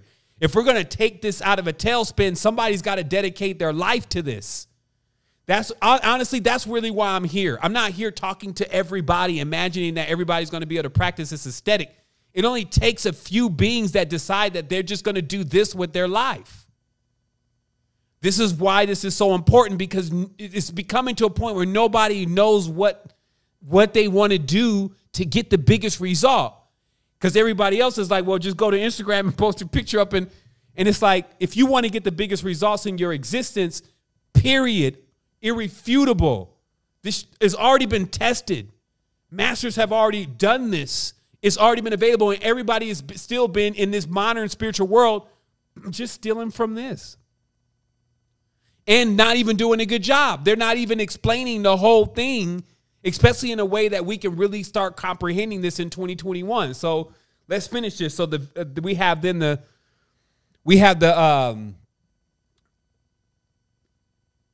I guess this will be the Visuddha. That's the cervical at the base of the neck, right? And then we have the Ajna chakra, right, which is the seat in the spiritual eye, right? Located between they say, of course, traditionally it's in the eyebrows, but it's actually directly connected by polarity to the Abdumla Amlagata. So we saw how that literally connects right into the center of the forehead of the being on the back of the head. We've had past episodes explaining how the eye that you're really looking actually through a hexagonal field when you're looking through the eye. And then you're looking through both eyes. So then you're seeing basically the dualistic deception, and that the practice of rolling the eyes in the head or turning the eyes up is actually to get the eyes to focus into the pineal gland to send the light up into one source. And so then we have the Sahasrara, which is the top. Like, so that's just a fan, right? A full lotus fan that's just sitting up here. So it says the seven centers are divinely planned, and this is what we need to understand. Divinely planned exits. Listen to what it says. The seven centers are divinely planned exits. I'll just stop right there. What is a divinely planned exit? That means that somehow you even literally knew that you were going to go through all of this, and you created these exits that you could get out.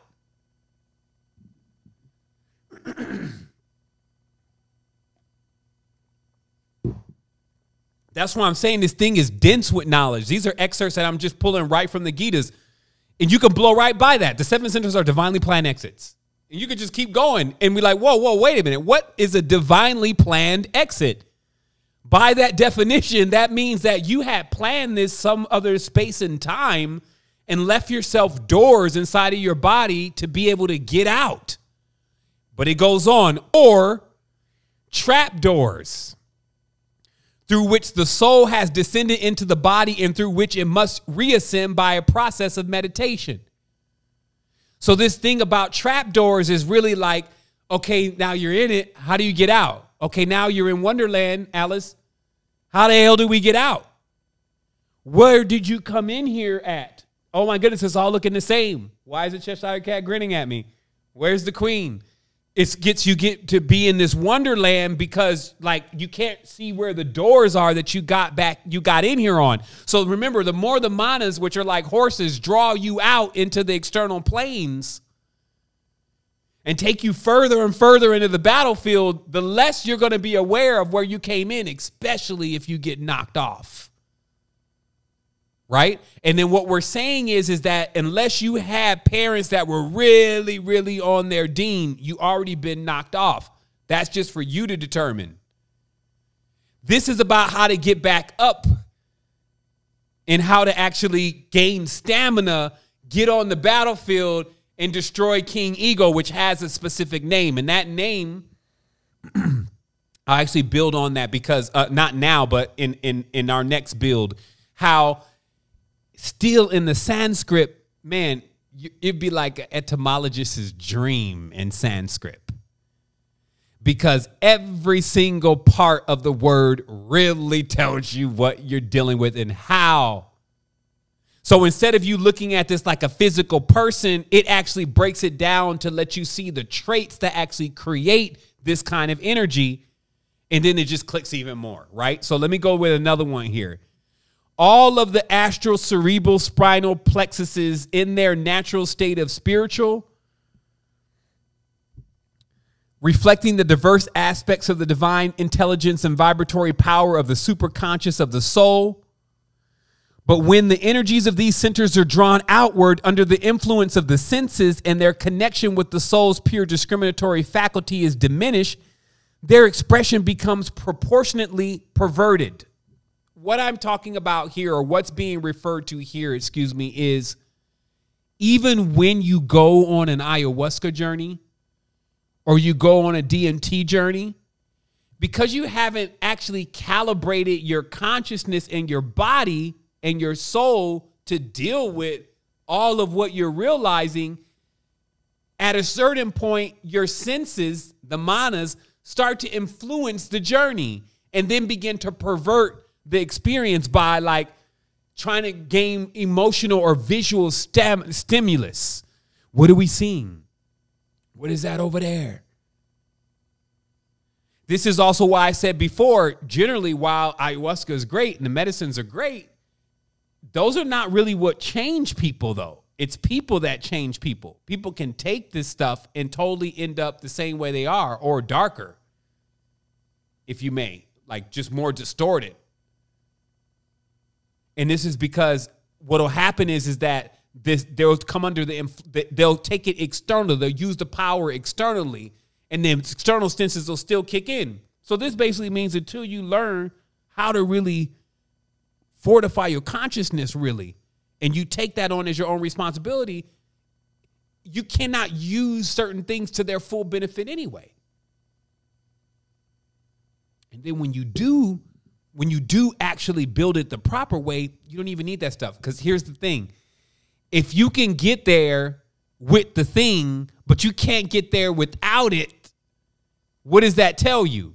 That's like, once again, that you could do things with money, but when you don't have any money, what you about? So it presents that same thing, but in another guise. And that's why I was saying about the mind, because some people can actually start going on this journey. They think that they know everything about spirituality, but they haven't even began to realize yet that you don't know about spirituality. You feel it, right? So it's the experience and it to be able to do it. See, because what happens is that, again, once you go into the Shavasana and you lay in there and you start you've really done some real yoga, in this case, the physical one, and you're laying there and you start connecting, you feel this feeling over your body, you come into this appreciation and awareness that not everybody can feel that feeling. And that to even be able to feel that feeling has such a high value. Like imagine the people in pain. Imagine the people who their consciousness is not, that's who we're talking about predominantly. The people who their consciousness don't even like this kind of stuff. They're trying to figure out, you know, if Cardi B's coming back or not.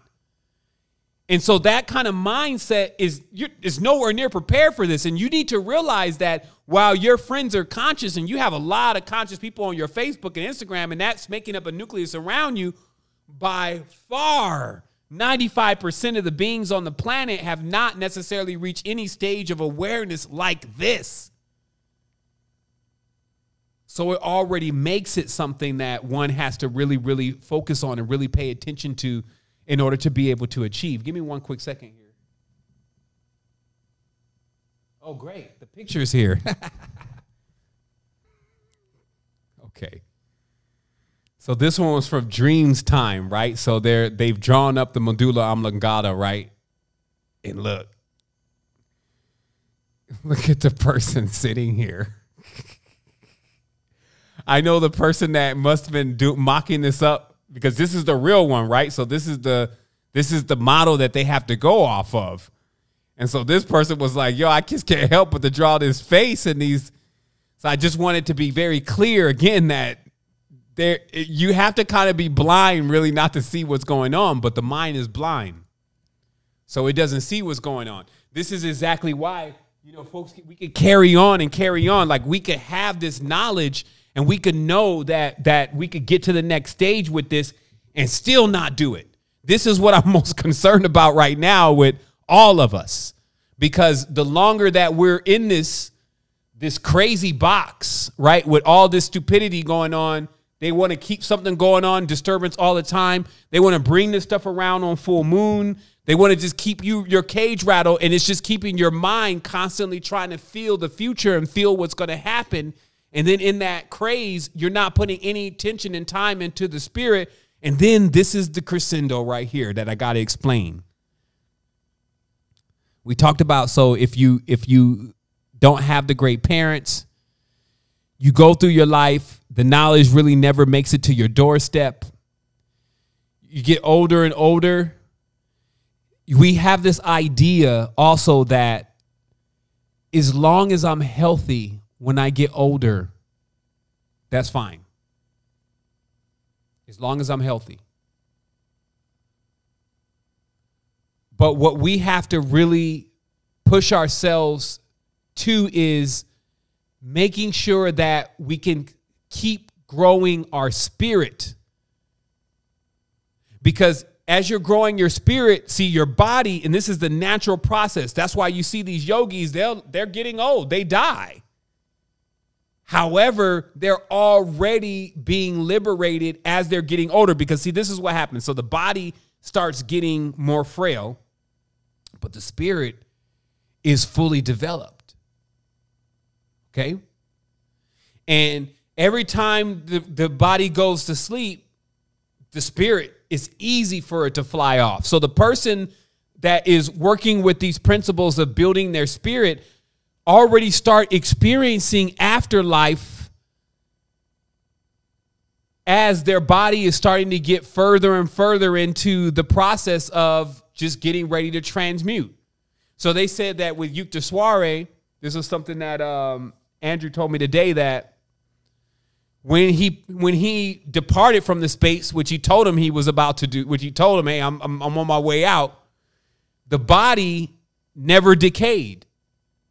It kept growing. It was growing hair. It was growing nails, and the skin was not decaying. So they took the body to California, and they put the body in the Yoga Institute, because like I said, all of those people that you're seeing that still, they're going to have to do some things too. Because based on what was written in the book, Yukta Soiree and Yogananda told these people that they needed to take this knowledge and that they needed to make sure that it got to all of the children of the people that they were also responsible for. So they had these other disciples. And these disciples also have a lot to do with even the melanin dominant inside the United States and other places. That basically the gesture was to give this knowledge to the Europeans to make sure that they were able to still deliver it to the new races that were going to be coming into the planet. And that's why they set up all of these yoga institutes and all this kind of stuff. And then it all got gatekeeped, just where gatekeepers are there. And then they're practicing this traditional yoga. And there hasn't been an elaboration on the Bhagavad Gita since Yogananda passed on. And there's only one guy, which was a disciple of Yogananda, who came back around and kind of tried to give a breakdown of what was being mentioned in the book. And he was just very traditional. It definitely is not 2021 style. So someone has the duty, and I'm taking upon that duty at least once, to go through the Gitas and bring it back in 2021 vernacular so that the spiritual aspirants of this time can actually understand what is really needed for the ascension process. Now, we spent the last decade already elaborating on things that we're showing you, like the superior brachium, the body, and all the different things. Let me fix my lighting real quick here. I'm over here getting like I'm an Oompa Loompa in this. They got the Kelvin high on this thing. I'm like, damn. I'm going to get purple in here in a minute. Hold on real quick. Like, man, okay. I guess that's just how I am. I'm hot right now. I'm like, man, I'm on fire. Anyway, let me see if I can back this down just a little bit. Is the light just bright? Okay, there we go. All right. Give me a minute, everyone. It's funny, like, this is definitely not the technology moon. You know how when just like the moon just is like, look at that. Oompa, loompa, loompa dee doo. Hold on real quick. I had to, like, you know, give it a moment, man, because sometimes this stuff gets so deep, man. Like, yo, I need to come up for air, yo.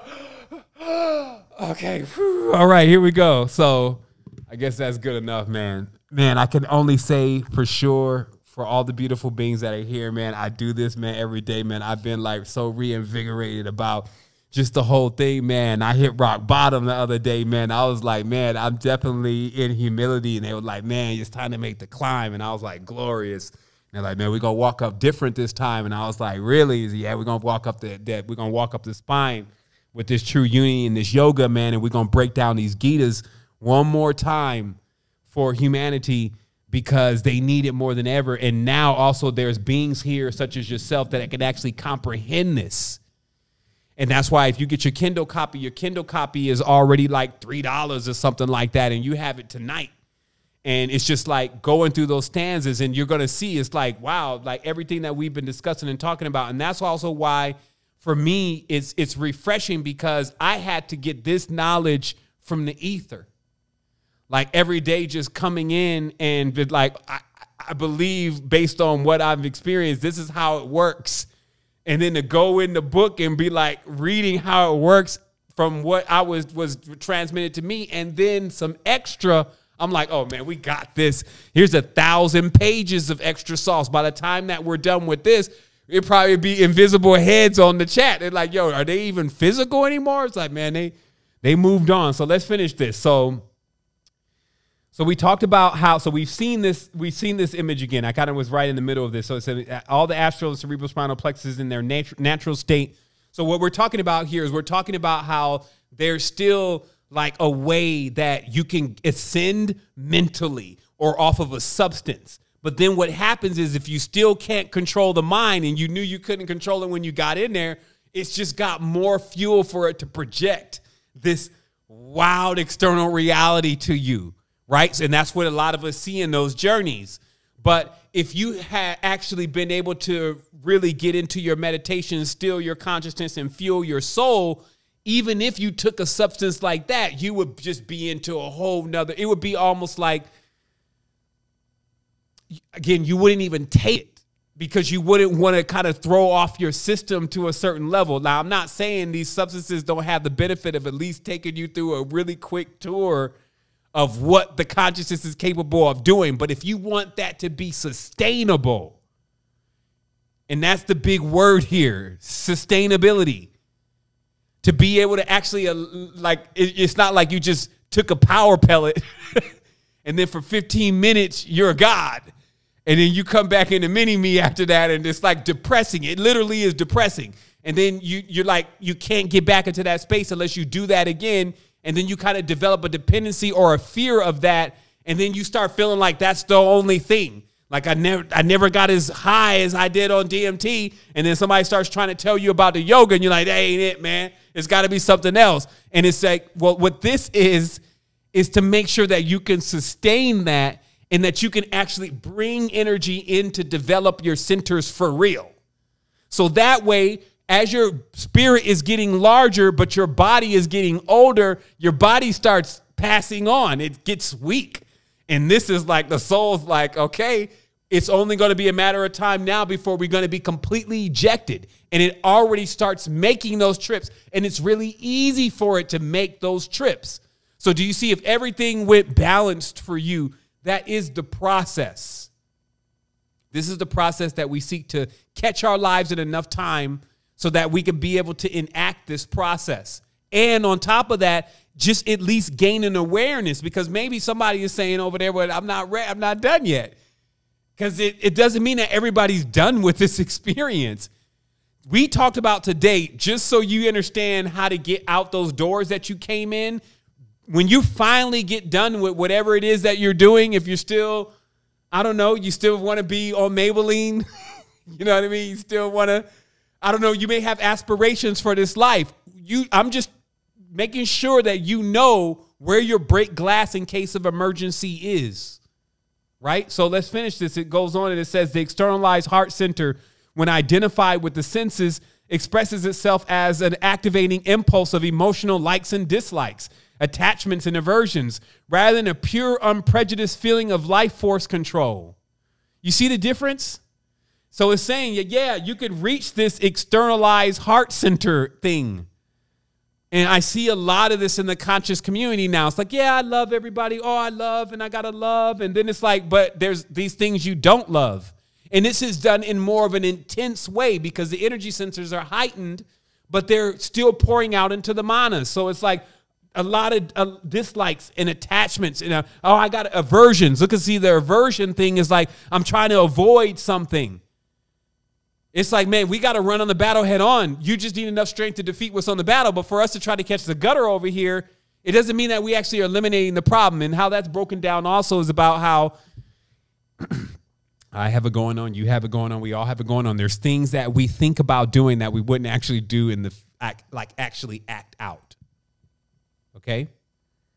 There's things that we've even disciplined ourselves in certain ways, and so we won't act those things out, but they're still in the mind sometimes. And what they or a lot maybe, and what they mention is that what the master, the yogi, or the guru is always trying to do is trying to kill the seed in the mind of it. Because they know that in the right circumstances, with this energy still being allowed to stay in the mind, even if it's not acting out in the physical, it's looking for this opportunity, and it's going to break the shore. It's going to break the shore of the barrier that the mind and the body, basically from you actually doing it, is there. So this is like, if you think in your mind like, man, you know, I just got to give us some baddies, man. And then you're like, but you wouldn't really do it, right? Eventually, though, it's going to try to keep creating scenarios and circumstances where you can. And then it will put you into a situation, and then because the thought was allowed to live, it will attack then, and it will win. And you will find yourself doing something in the external physical reality that you had thus confined only into your mind and tried to keep it contained there. Now, again, I don't want anyone here to start going in on themselves like you're supposed to be Mr. Perfect or Mrs. Perfect over here, and there's supposed to be none of these ideas, because they even mentioned, surely, though, the person who is keeping that contained is far more better than the one who is not controlling it at all. But it is a note to self that if there's still some wild things running around there, you want to search for the root and eliminate the root just to clear up the space of what's going on in the consciousness. So you're working then to catch this curve, right? This is where this perfect trajectory is happening. You want to develop the spirit body at a certain point, so that way when the physical body starts making that curve and starts its decay, the spiritual body is on the rise. And the strength of the spiritual body being being already refined is now not in a direct competition with the body, but ready to succeed the body. This is the metamorphosis. As this process is taking place, you're not like sitting there old and not like stuck and brittle. You're actually feeling more and more and experiencing more and more of the liberation. Right? And this is getting the timing right of how to die, if you may, how to get ready to go through the ascension process, right? And this is why the breathing, again, is important. Like, I don't want to put everyone into the bag of having to stand on their head in order to make this work for you.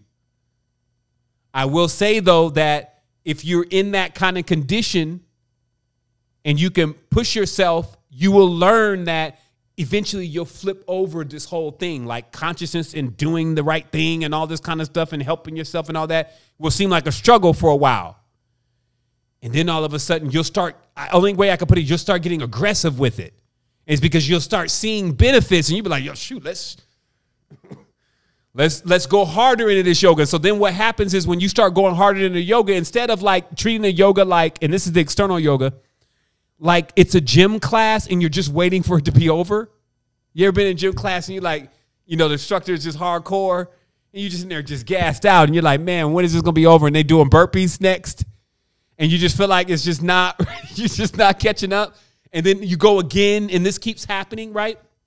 So there's this point where you power through. So it's like you're no longer doing the yoga just to finish the session. It's like you're doing it to burn. Because you know you're burning the karma and you're transmuting the energy into the cosmos. So those who practice yoga that way, the shavasana is way more stronger.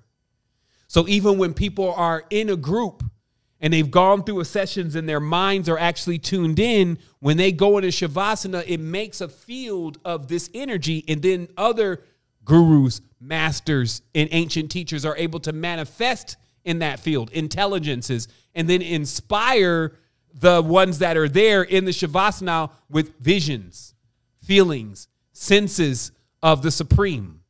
I'm just telling you what's going on behind the scenes, because when I tell you, if you go try to find someone doing this, it will be very difficult. So this is what can give you the impression that maybe it doesn't work. If it did, everybody will be doing it, and here you go. And I told you before, if 9 billion people are not even choosing to go into consciousness, where would you see these people at? Per capita, there's not enough of them for you to have a strong example that this is possible. And the great part of this experience is somehow you're getting the knowledge. It works. They even have it a step by step to basically talk you down off of a suicide mission with the manas where you're going to kill yourself into a whole nother reward of being able to grow your spirit to maximum benefit. And remember, you've already done a lot here already. This is one thing that I want to make sure that I tell you. Remember, I'm 43, man. We went in. There will never be a party like some of the parties that I've been to. It's just not going to happen again. Some of y'all was in when music was really music. Remember that? There's never going to be any songs like that anymore. So what I'm saying is that you've already really got your feel. Why not go on to something else? And for those who are not thinking about doing this now, just remember what I said. Once you get your feel of all of this, and then you know whatever you're looking to accomplish, you still need to get done. Like all these things, once you finally are done, don't forget this. Because this is what's going to save your ass. It's like real talk. Like, I know how life is. Like the moment this whole thing turns off, there's going to be another impulse. The manas are going to run wild. They're like black stallions. We're going to get into this deeper and deeper and show you how like they're like real manes. These are not like, these thoughts you have are not just like weak thoughts. They're very strong and they have a lot of power and they've been running for a while. Like I said, and then King Ego is, you know, he's riding through. King Soul, they got the foot of the horse on his face.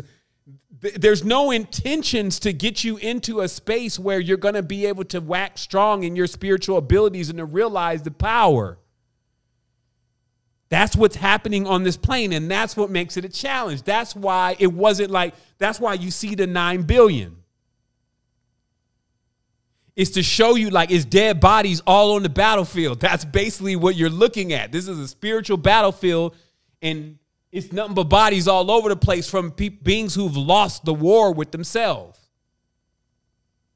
Right? And so now it's your turn. Because everybody has their own field. So let's finish this off here. So you're catching the curve. So yoga means the union. It's not just about the physical yoga alone, because we watch folks do the physical yoga as we watch folks take the DMT and it still doesn't work for them. It's about the actual meaning of the yoga, which is unity. However, the physical yoga is the, if you want to say easy because it is a path that works. And I tried to leave an analogy for this today. I don't know if it was a really good one, but this analogy was just about that. Let's say you're in the jungle and you're trying to get to the canopy, which is the top of the jungle, and there's these ropes hanging down. You go up one rope, you get up a little bit, and you realize that it doesn't lead to the top of the canopy. Another one, the same thing happens. Another one, a little bit higher, but the same thing. Finally, you find one, and it goes all the way to the top. What that really would be in this context is something that has been around for thousands of years that has been tried and tried and tried, and somebody then took notes. So these folks were already there. Our ancestors were already there, already knowing in such a complicated thing like ascension from a physical plane, they figured it out.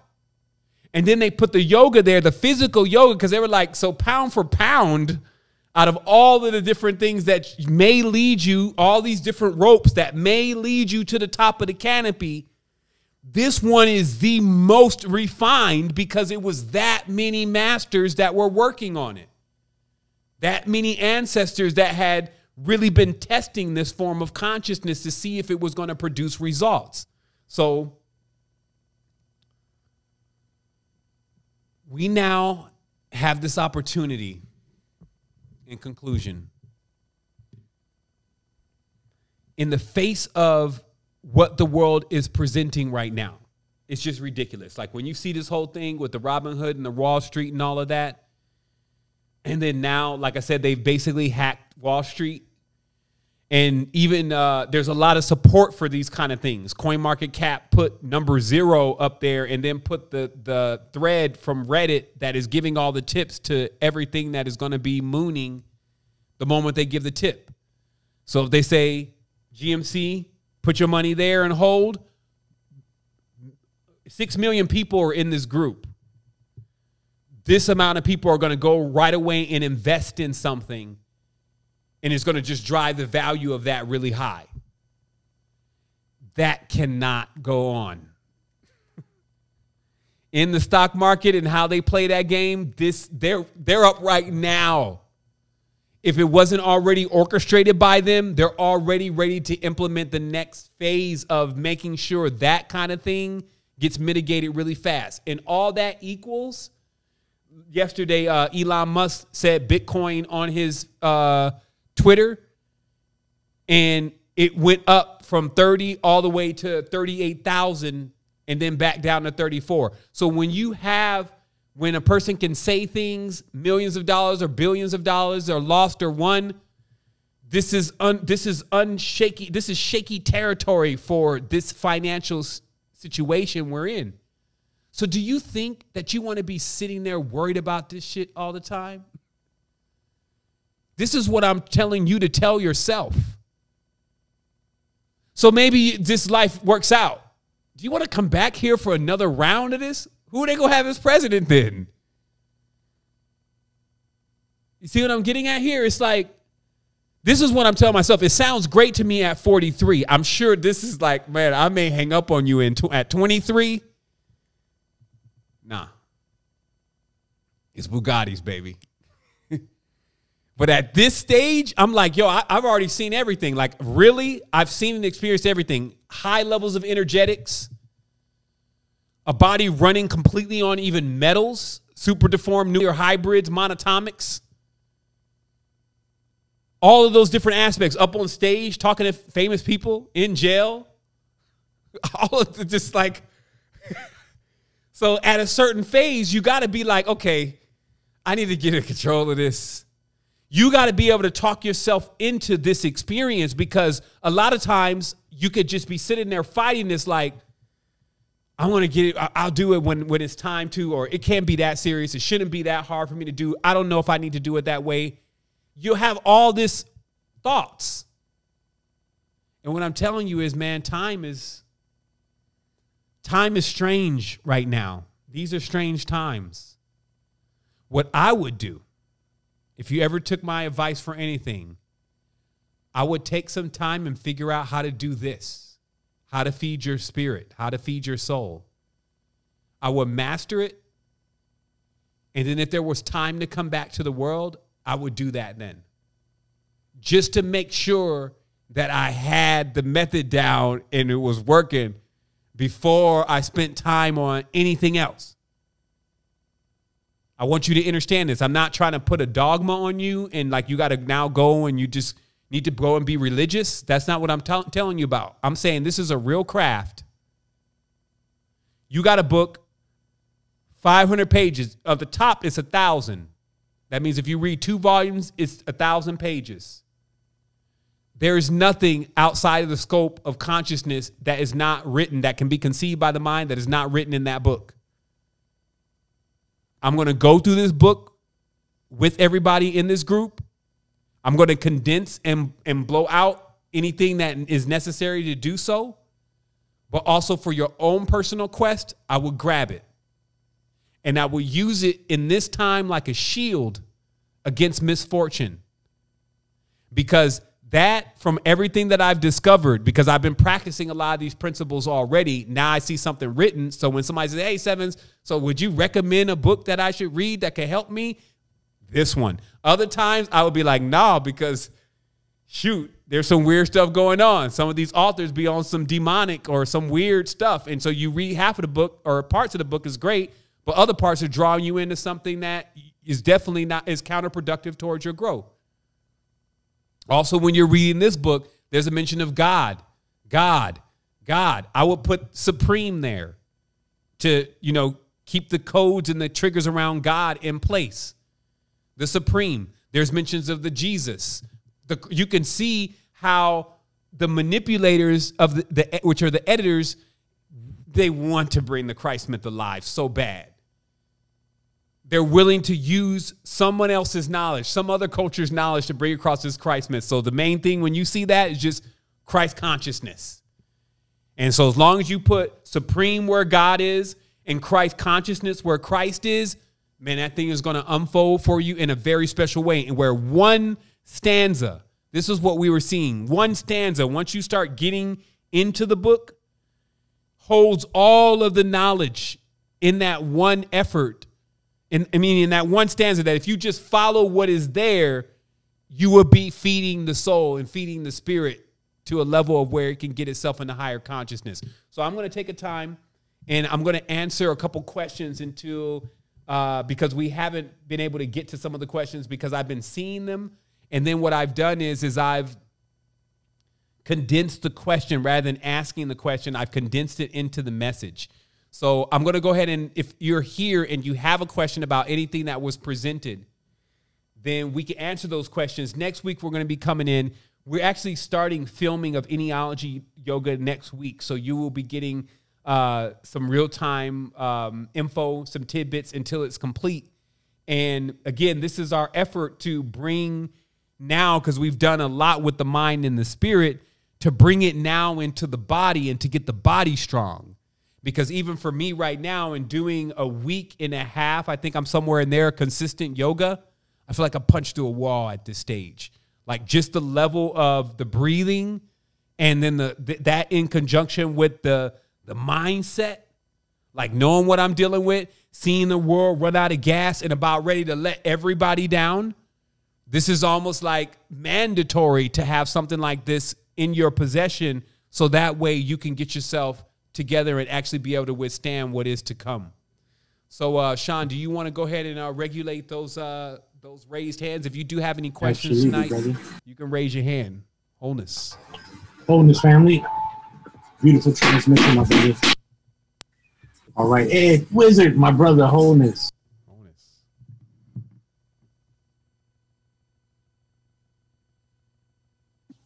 Hey, Wholeness brothers, thank you so much, man. Thank you so much for that awesome transmission, 7. I got 2 questions. First question, when you had showed us the Bhagavad Gita, is that just the general Bhagavad Gita, or is there like different, like, is there other versions of the Bhagavad Gita?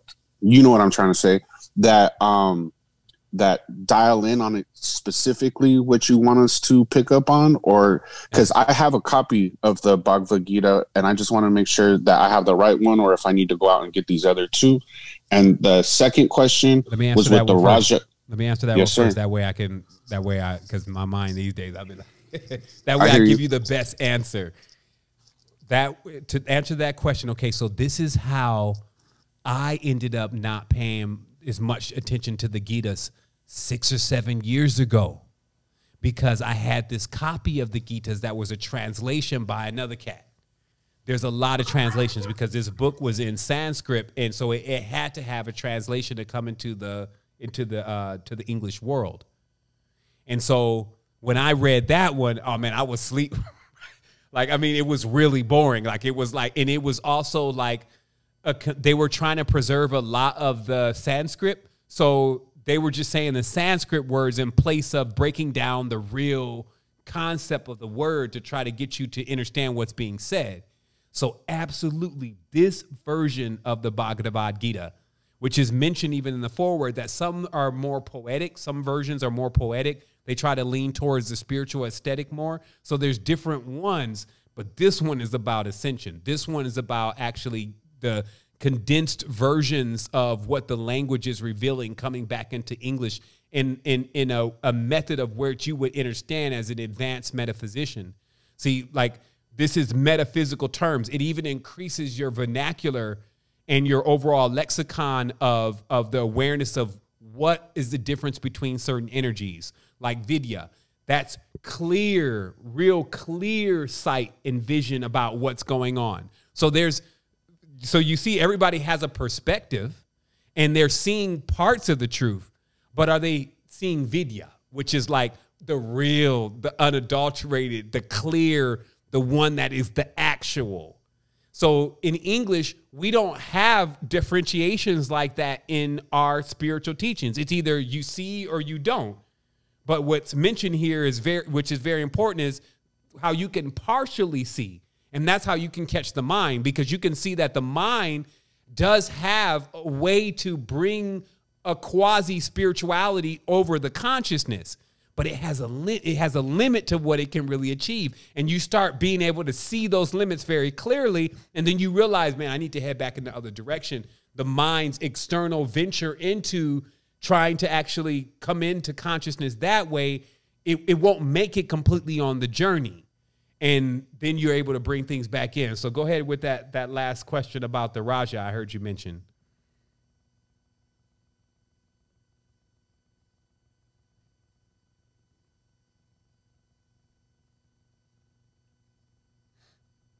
Sorry, it wouldn't let me unmute. Okay. Right. And thank you for that, brother. My second question is with the Raja Yoga. I briefly looked that up and it looks like it's like a whole system.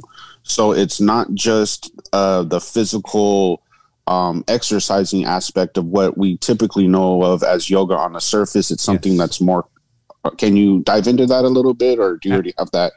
Absolutely. So what's basically being offered here is royal knowledge. So I know some are always looking for the best, right? Like we all want to be royalty and treat it like royalty, right? This is royal knowledge. So what's being transmitted in this version of the Gitas that I was explaining to you about, the one that I left the link for, is the royal knowledge. So it's not even just the actual positions of actual physical yoga, but actually how the consciousness needs to think and needs to perceive and to come into union with the spirit in order to reach the highest state. So the highest state then is the Raja, because it is saying it's set aside for the highest citizens, if you may, of the reality. So think about how this is being presented, because it's literally saying, listen, if you want to be royalty, here's the knowledge for that. And the real one, though, this is not like a decoration that you get that falls off when you die. This is the one that carries you beyond death, that allows you to gain the respect as you're walking into your greater aspects of yourself. And your perceptions start here. I'm not a fan at all of systems that you got to experience in the hereafter. And you're like sitting here bored as hell all day because you're trying to practice something and keep yourself in restraint, but you see none of the benefits of this. That's Christianity, basically. So this is not what this is. This is that you start rapidly gaining a spiritual connection with yourself through isolating certain things that you're still doing, just from lack of not having that level of a mentor or that level of a reiteration of how it exactly works, like how detrimental it could be sometimes for you to kind of live out a certain way. So you're really looking for the Raja Yoga anyway to expand beyond this thing and get to a whole nother stage. It would be a shame if you didn't get there because of the application method that you were using wasn't exact. And this is really where I'm getting at with this conversation today, is that I've seen a lot of stuff, and you just don't get to the top of the canopy. You may get pretty far. And me and you, we've been in this for 10, come on, this is 10 years. So you definitely know what I'm talking about. It's like you could get into a system and even wholeheartedly dedicate yourself to it, and then still be like, it leaves you still in that same void. That's not what this is. Clearly, this for us especially, it weaves in a lot of the stuff that we knew intuitively, but with the extra of someone who's also traversed those planes. See, because what's happening here is that we can still say that even in some of our greatest meditations, in our greatest levels of connection with the spiritual self, that may have lasted for maybe tops an hour. Sometimes if you go on a journey, it could be a few hours. We're talking about beings that have been sitting on these planes for days and days with a trained consciousness to then come back to you and say, this is exactly what you need to do. Not all the extra stuff, because if we put too many burdens on you, you're going to feel like that this is not going to liberate you. It's going to possess you then. It's going to be like a religion to you, and you're going to feel like that you want to go do something else, but you're really doing this. This is a formula of how you actually really convince the ego that, buddy, what are you doing, man? You're wrecking it for us. So you no longer really let the ego keep talking for you, because the ego is always going to be looking at how less pleasure it's going to get. It's like, well, shoot, I'm sure this says that I cannot have a bunch of girlfriends. I'm sure that's what's in this book. And if it's that again, there's got to be another way. So it's almost like the ego is always just trying to it's trying not to work, but meanwhile, it's always working. The mind is always working, right? So the only time you could ever get off work is if you could actually stop the mind. But the mind thinks that it's going to keep working, and it's going to eventually create something that's going to stop or end all of the stuff. And it's like, that's how the mind starts to sell this idea that it can't really back up because it's not the spirit. And so that's the power of this, is that like we get this opportunity to practice this Raja Yoga, which is actually the total unity in itself. That's why, as it says here, let's just read it directly. Because now that's what I'm saying in the terminology. That's why I even start picking up on some of these Sanskrit terms. In the terminology, yoga means to the Westerner the class with the mat, right? But in the word itself, look, even now, look, when the Oxford Languages starts to define it, it says It's a Hindu spiritual aesthetic discipline, a part of which including breath control, simple meditation, and the adaptation of specific body postures is widely practiced for health and relaxation. Wrong. Wrong, but that's the one that you're going to get.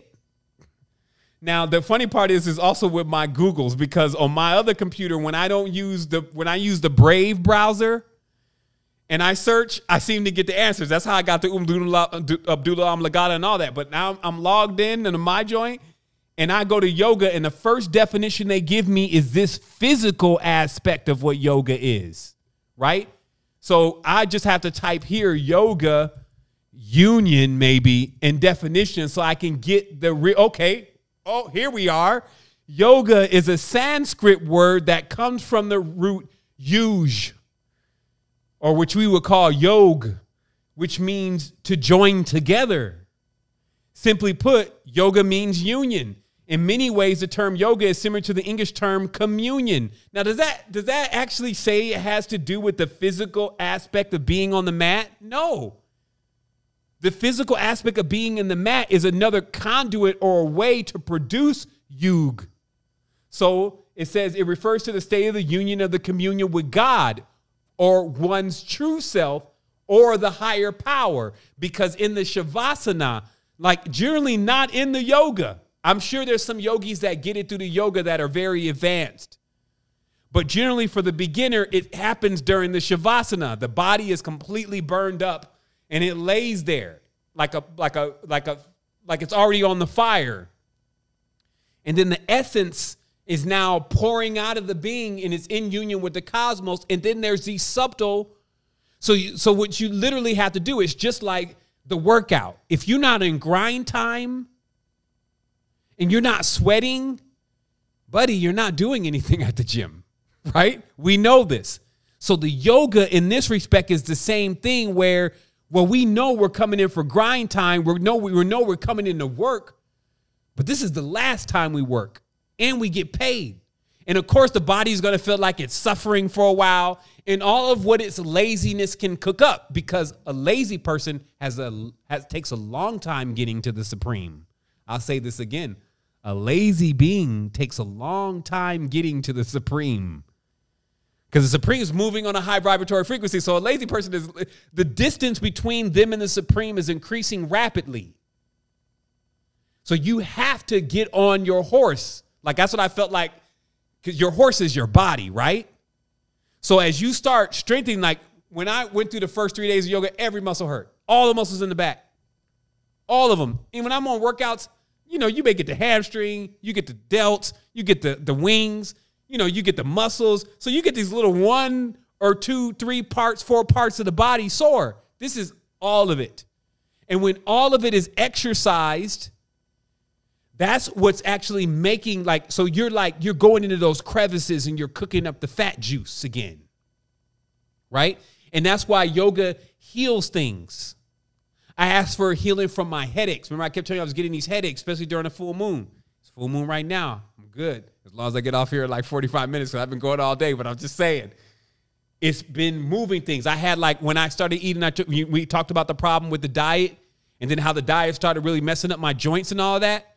And then I was really kind of concerned about my knees for a moment, because it seems like the knees kind of took the biggest hit from not having the replenishment of the proteins that are needed for the body and et cetera, having a good diet.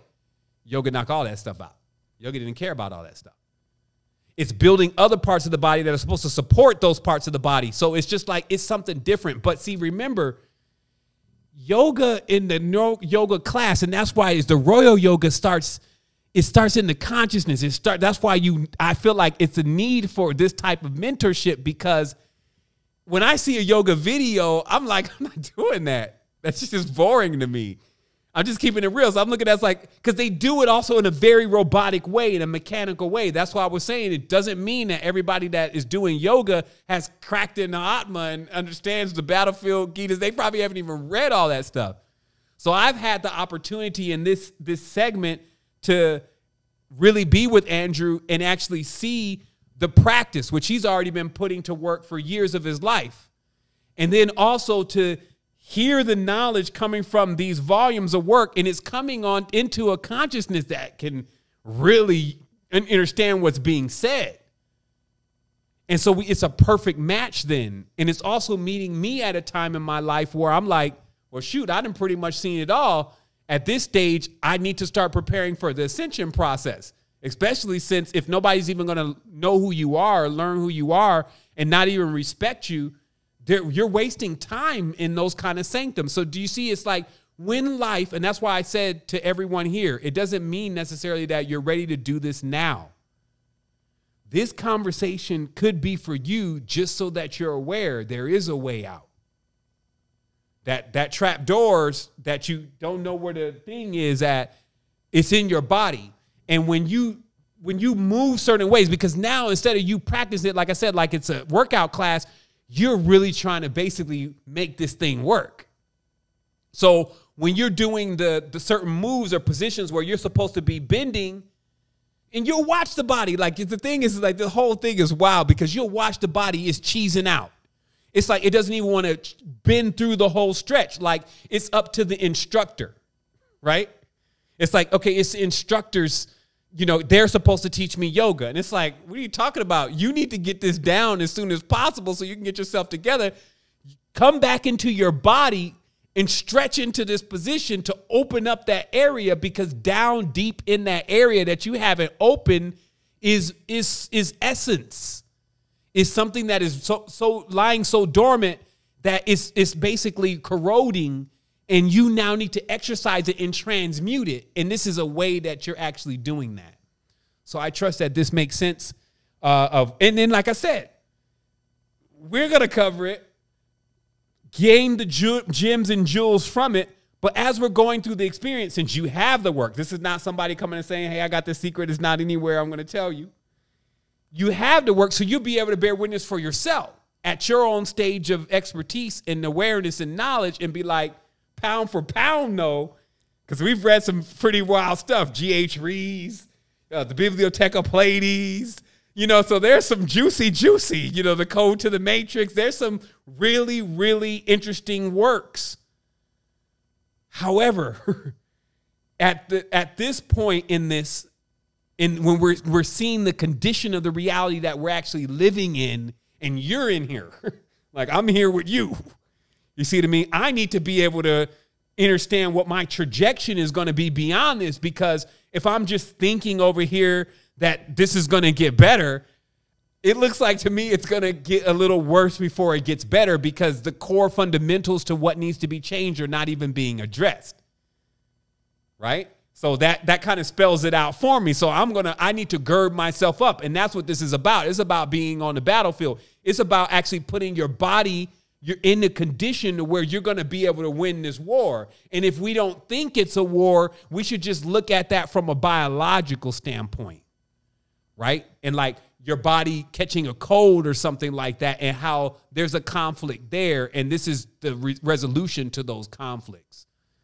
So I trust that makes sense. It's obviously a bit passionate at this stage, for me to make sure I transmit, in order of exactly why this could be and will be a big time game changer for a lot of beings that have been on the path.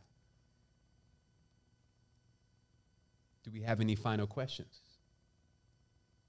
from the quest?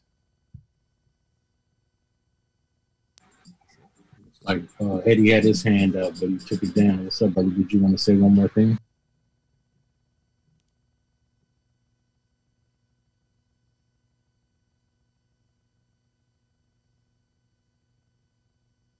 All right. Yeah, brother. I just wanted to say, man, that you're most definitely respected and loved, and I really appreciate you, man. Thank you so much, Savon. I love you, bro. I love everyone here. Wholeness Tribe, I love being here. So thank you, brother. Thank you. Giving thanks. I really want to tell the family, like, man, the reason why I came in here today with this and I agreed to make this this climb is because I know for sure we need to have this somewhere on wax. Like someone has to do I guess they call it a rendition. This needs to be examined again. I have a lot of consciousness power. I've read a lot of different kind of works. Like I've even seen completely fringe works, radionics, cymatics, all sorts of stuff. And you know when you're dealing with the divine, like you know when you're dealing with a message that comes from beyond this space that's accurate. Because remember, everything's a blueprint anyway, though, so the person can't go off and start talking about other beings and things. And for a wise person, and that make any sense unless it's explained a certain way. But I easily see how you can take something external and start doing the external thing and then get kind of dragged off by the mind and never end up benefiting truly from what was being mentioned. I'll say in conclusion also, there's one particular part of the text, I haven't come across it yet in my build because I'm still at like chapter 3, but we read a stanza before yoga, and it was mentioning, I believe it was called the milch cow. This will be the last bill for today. Okay, so that is a real word. So it's milch cow, okay? So what was being mentioned is that the more of the graduated beings have this milch cow in their consciousness. And what this is a reference to is that it's, even if you look at the definition, milch cow, plural, milch cows, a cow kept for milking, a dairy cow, a cow that produces milk, having had at least one calf. Figuratively, a cash cow, military slang, a German World War II, whatever, right? So this milch cow, right? It breaks down how that in life, what the master is capable of attaining through this Raja Yoga or these practices is an internal milch cow, a way in which they can manifest every single thing they need or everything that they want and fulfill all their desires through the inside of themselves. Listen to what I'm saying, because this is very important, because I think that a lot of times when we see ourselves not getting as much pleasure, like the last pleasure that we have in the external, it's like, oh, you're going to take that away too? We just feel like we're going into some ward somewhere, some nunnery. And then now there's going to be no more joy. There's not going to be no more happiness, no more orgasm, nor any of that. That's not what's being said. That's not what this knowledge is about. What it's explaining is that there's a refined way of doing this that will offer you way over whatever a person could ever give you externally, because, and it makes mention of this, the external stuff that would be the same thing that the milch cow can produce internally always seems to have strings attached to it. So they're like the masters, they break it down. They tell you how, like, so you could go out and you can gain something externally and it could be pleasing for a moment, but then it always has this drawback to it. It's like, because it's an external physical thing. When if you learned about your internal ability and you just you start turning that on and realizing that, you know what? The reason why I will want to, like, again, the great feeling of Shavasana, put myself into that state and be able to activate that state for myself is because I wouldn't be dependent on anybody else bringing me into that state. And then what happens is that it doesn't mean that you're never around anyone anymore that can bring you into that state. It just, because that's the reward. The reward is to then be able to also be around beings that can bring you into that physical state externally, but you gain something beyond what most have been able to gain. And it's called, in this case, a universal love. So this means that even though that external milch cow, if you may, is now providing something to you that you like or love or enjoy, if they go away, you don't feel like you've actually lost anything. This is the key.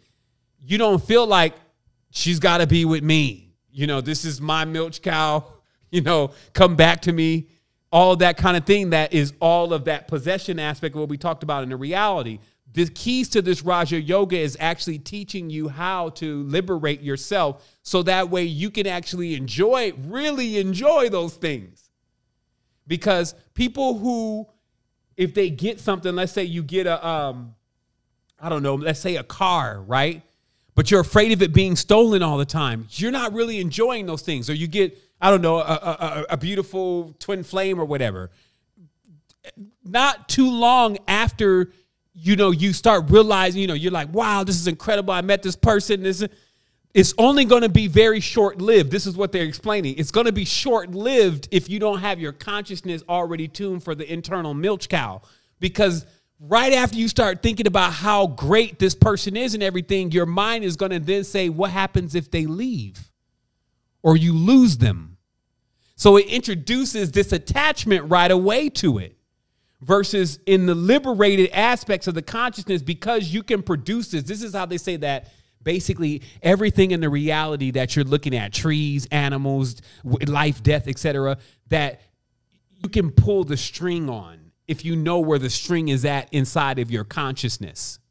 And so when we're talking about regenerating something, like you say a yogi comes in, somebody's sick, and he just regenerates the person. It's because they know how to pull the string to what is affecting that person through themselves. So if you never learn like how to play basically the instrument of yourself, you never see that the strings or the chords actually connect to all the things that are in the reality. And this is what makes the siddhas, and why people are like, oh man, what are these siddhas? Are the powers, right? The cities. We talked about inside of that was the University semester 2. We laid out, we began with the siddhas, right? And we talked about all of the siddhas, infinitely small. And we talked about how those would really come into play and benefit into what you're experiencing in the spiritual realm. And so it's that. It's the realization that how this system is designed to work is that when you get tired of what you're seeing in the world every day, this is what you turn to, yourself. Think about what I'm saying. When you get tired of what you're seeing in the world every day, because that's the manas, that's all the mind, that's everybody's mind and all the stuff that they've created. It seems like common sense that once you get tired enough, you turn to yourself. So literally also for me, you turn into yourself. You turn inward because you're like, you know what, man, this ain't going to change. Here we go already again. It's just now February. Time is moving hella fast. And now they done cooked up a whole financial disaster for themselves. Trump is out of office. Now Biden's here. And here they go talk. So they're already cooking up another distraction for you. And so do we think that's going to end in 2022 or 2023? Or do we think we even want to be waiting on this? So then when you get to the point, but what is the solution? You see what I mean? So somebody say, well, shoot, that's where they at now in Clubhouse. Nobody has a solution. It's horrible to watch. A 3-hour conversation with no solution. It's like talking about this is enough. I mean, come on. And then, because the uncomfortable side to this, though, is that actually, if we did really start talking about a solution, we would figure out there was none. Except for one.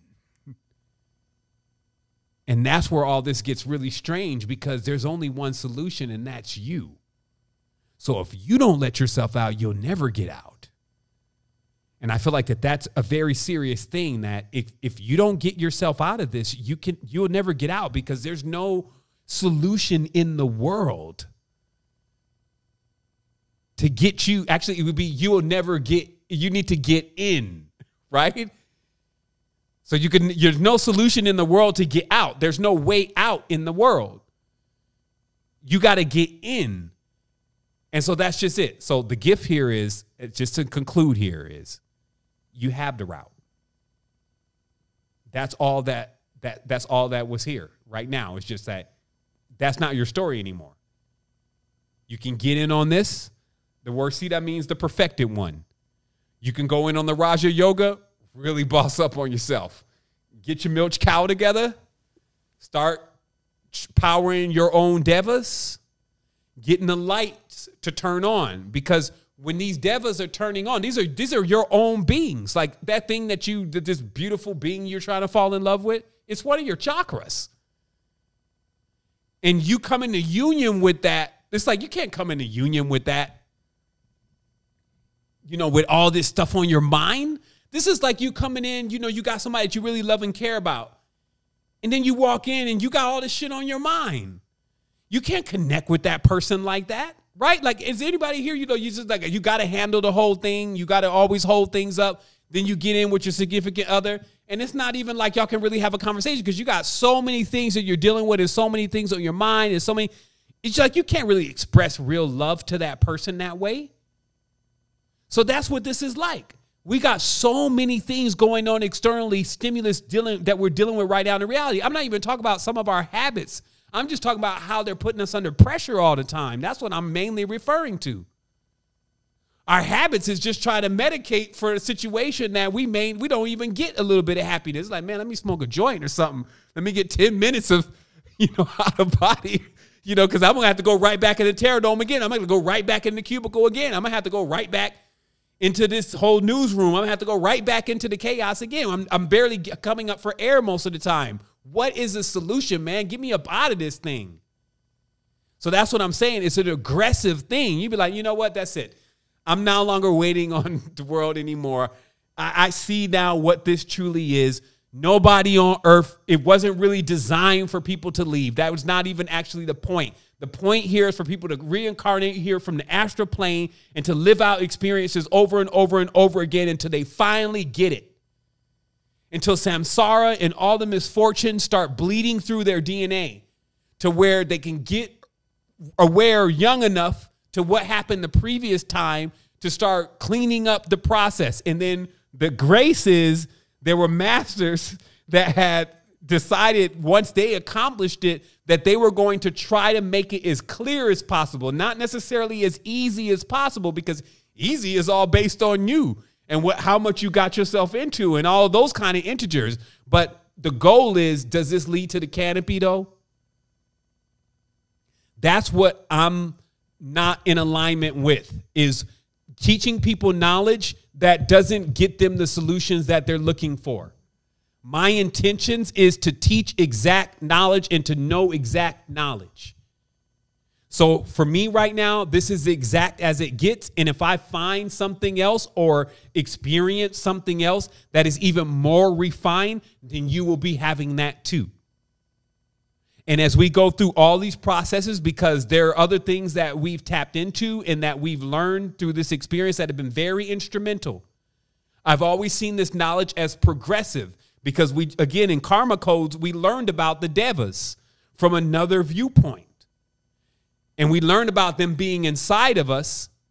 Now, when you get something like the Raja Yoga, the ultimate science, when you then put that in your head along with what you've already gained with karma codes, then you're basically, like I said, you're talking down King Ego from still trying to drive you off the cliff and keep telling you that it knows what you want and knows what you're going to get and knows what you need.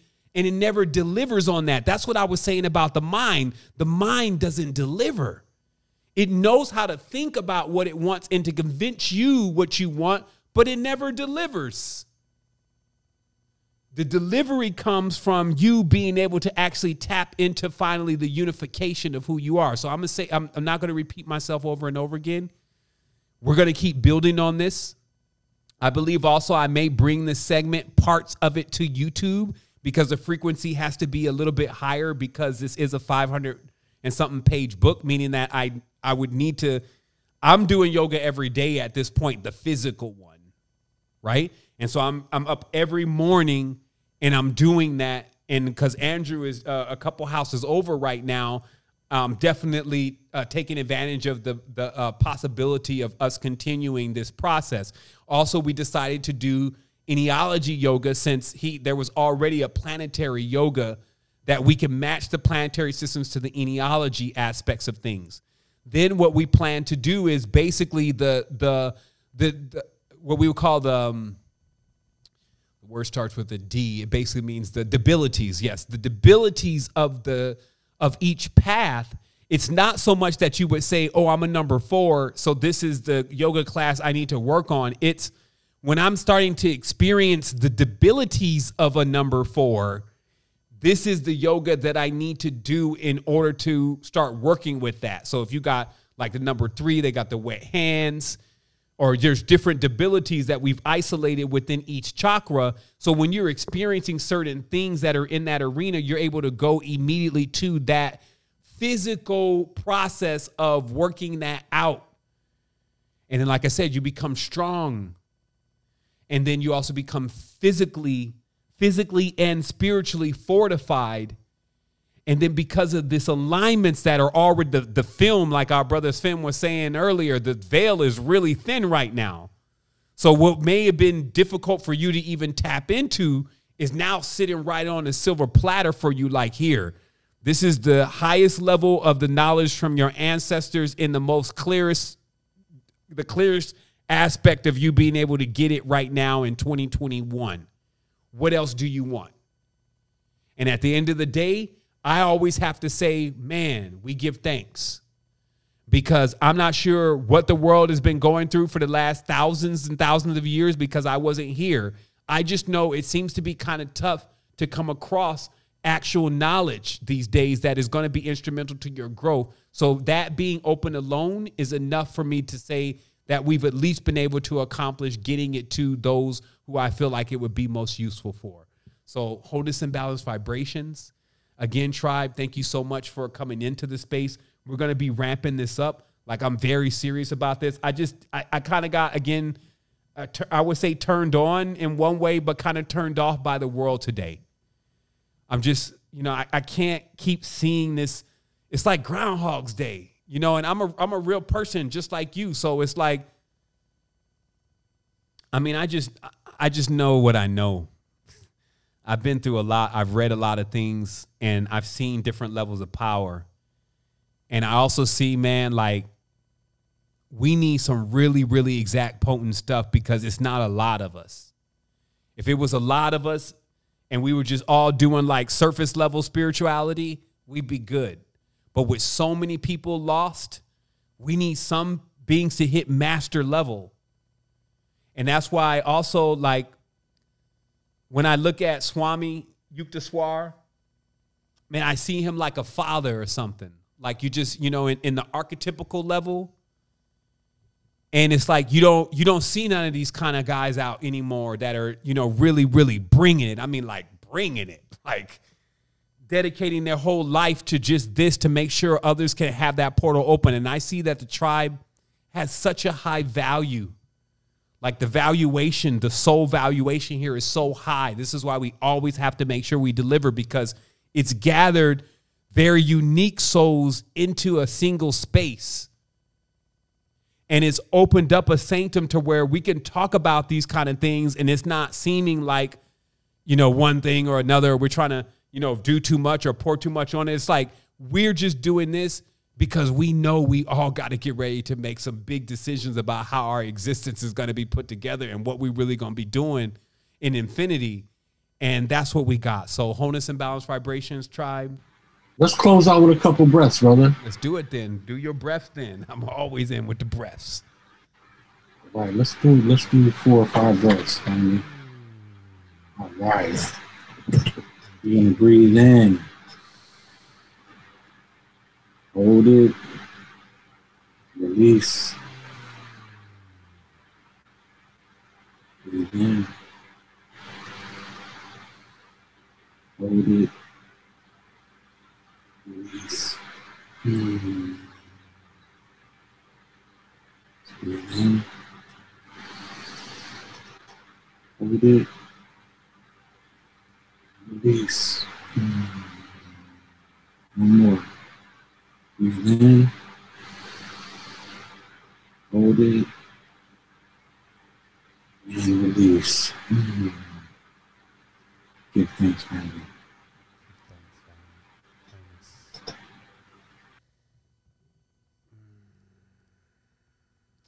If you're out there and you want to leave that grand crescendo wholeness, it's on you. Wholeness tribe. So open up the mics. Wholeness. Wholeness. Wholeness. Wholeness. Wholeness. Wholeness. Thank you. Thank you, family. Thank you so much for everything. Wholeness. Awesome. Wholeness. Wholeness. Wholeness. Awesome. Wholeness tribe. Wholeness, everybody.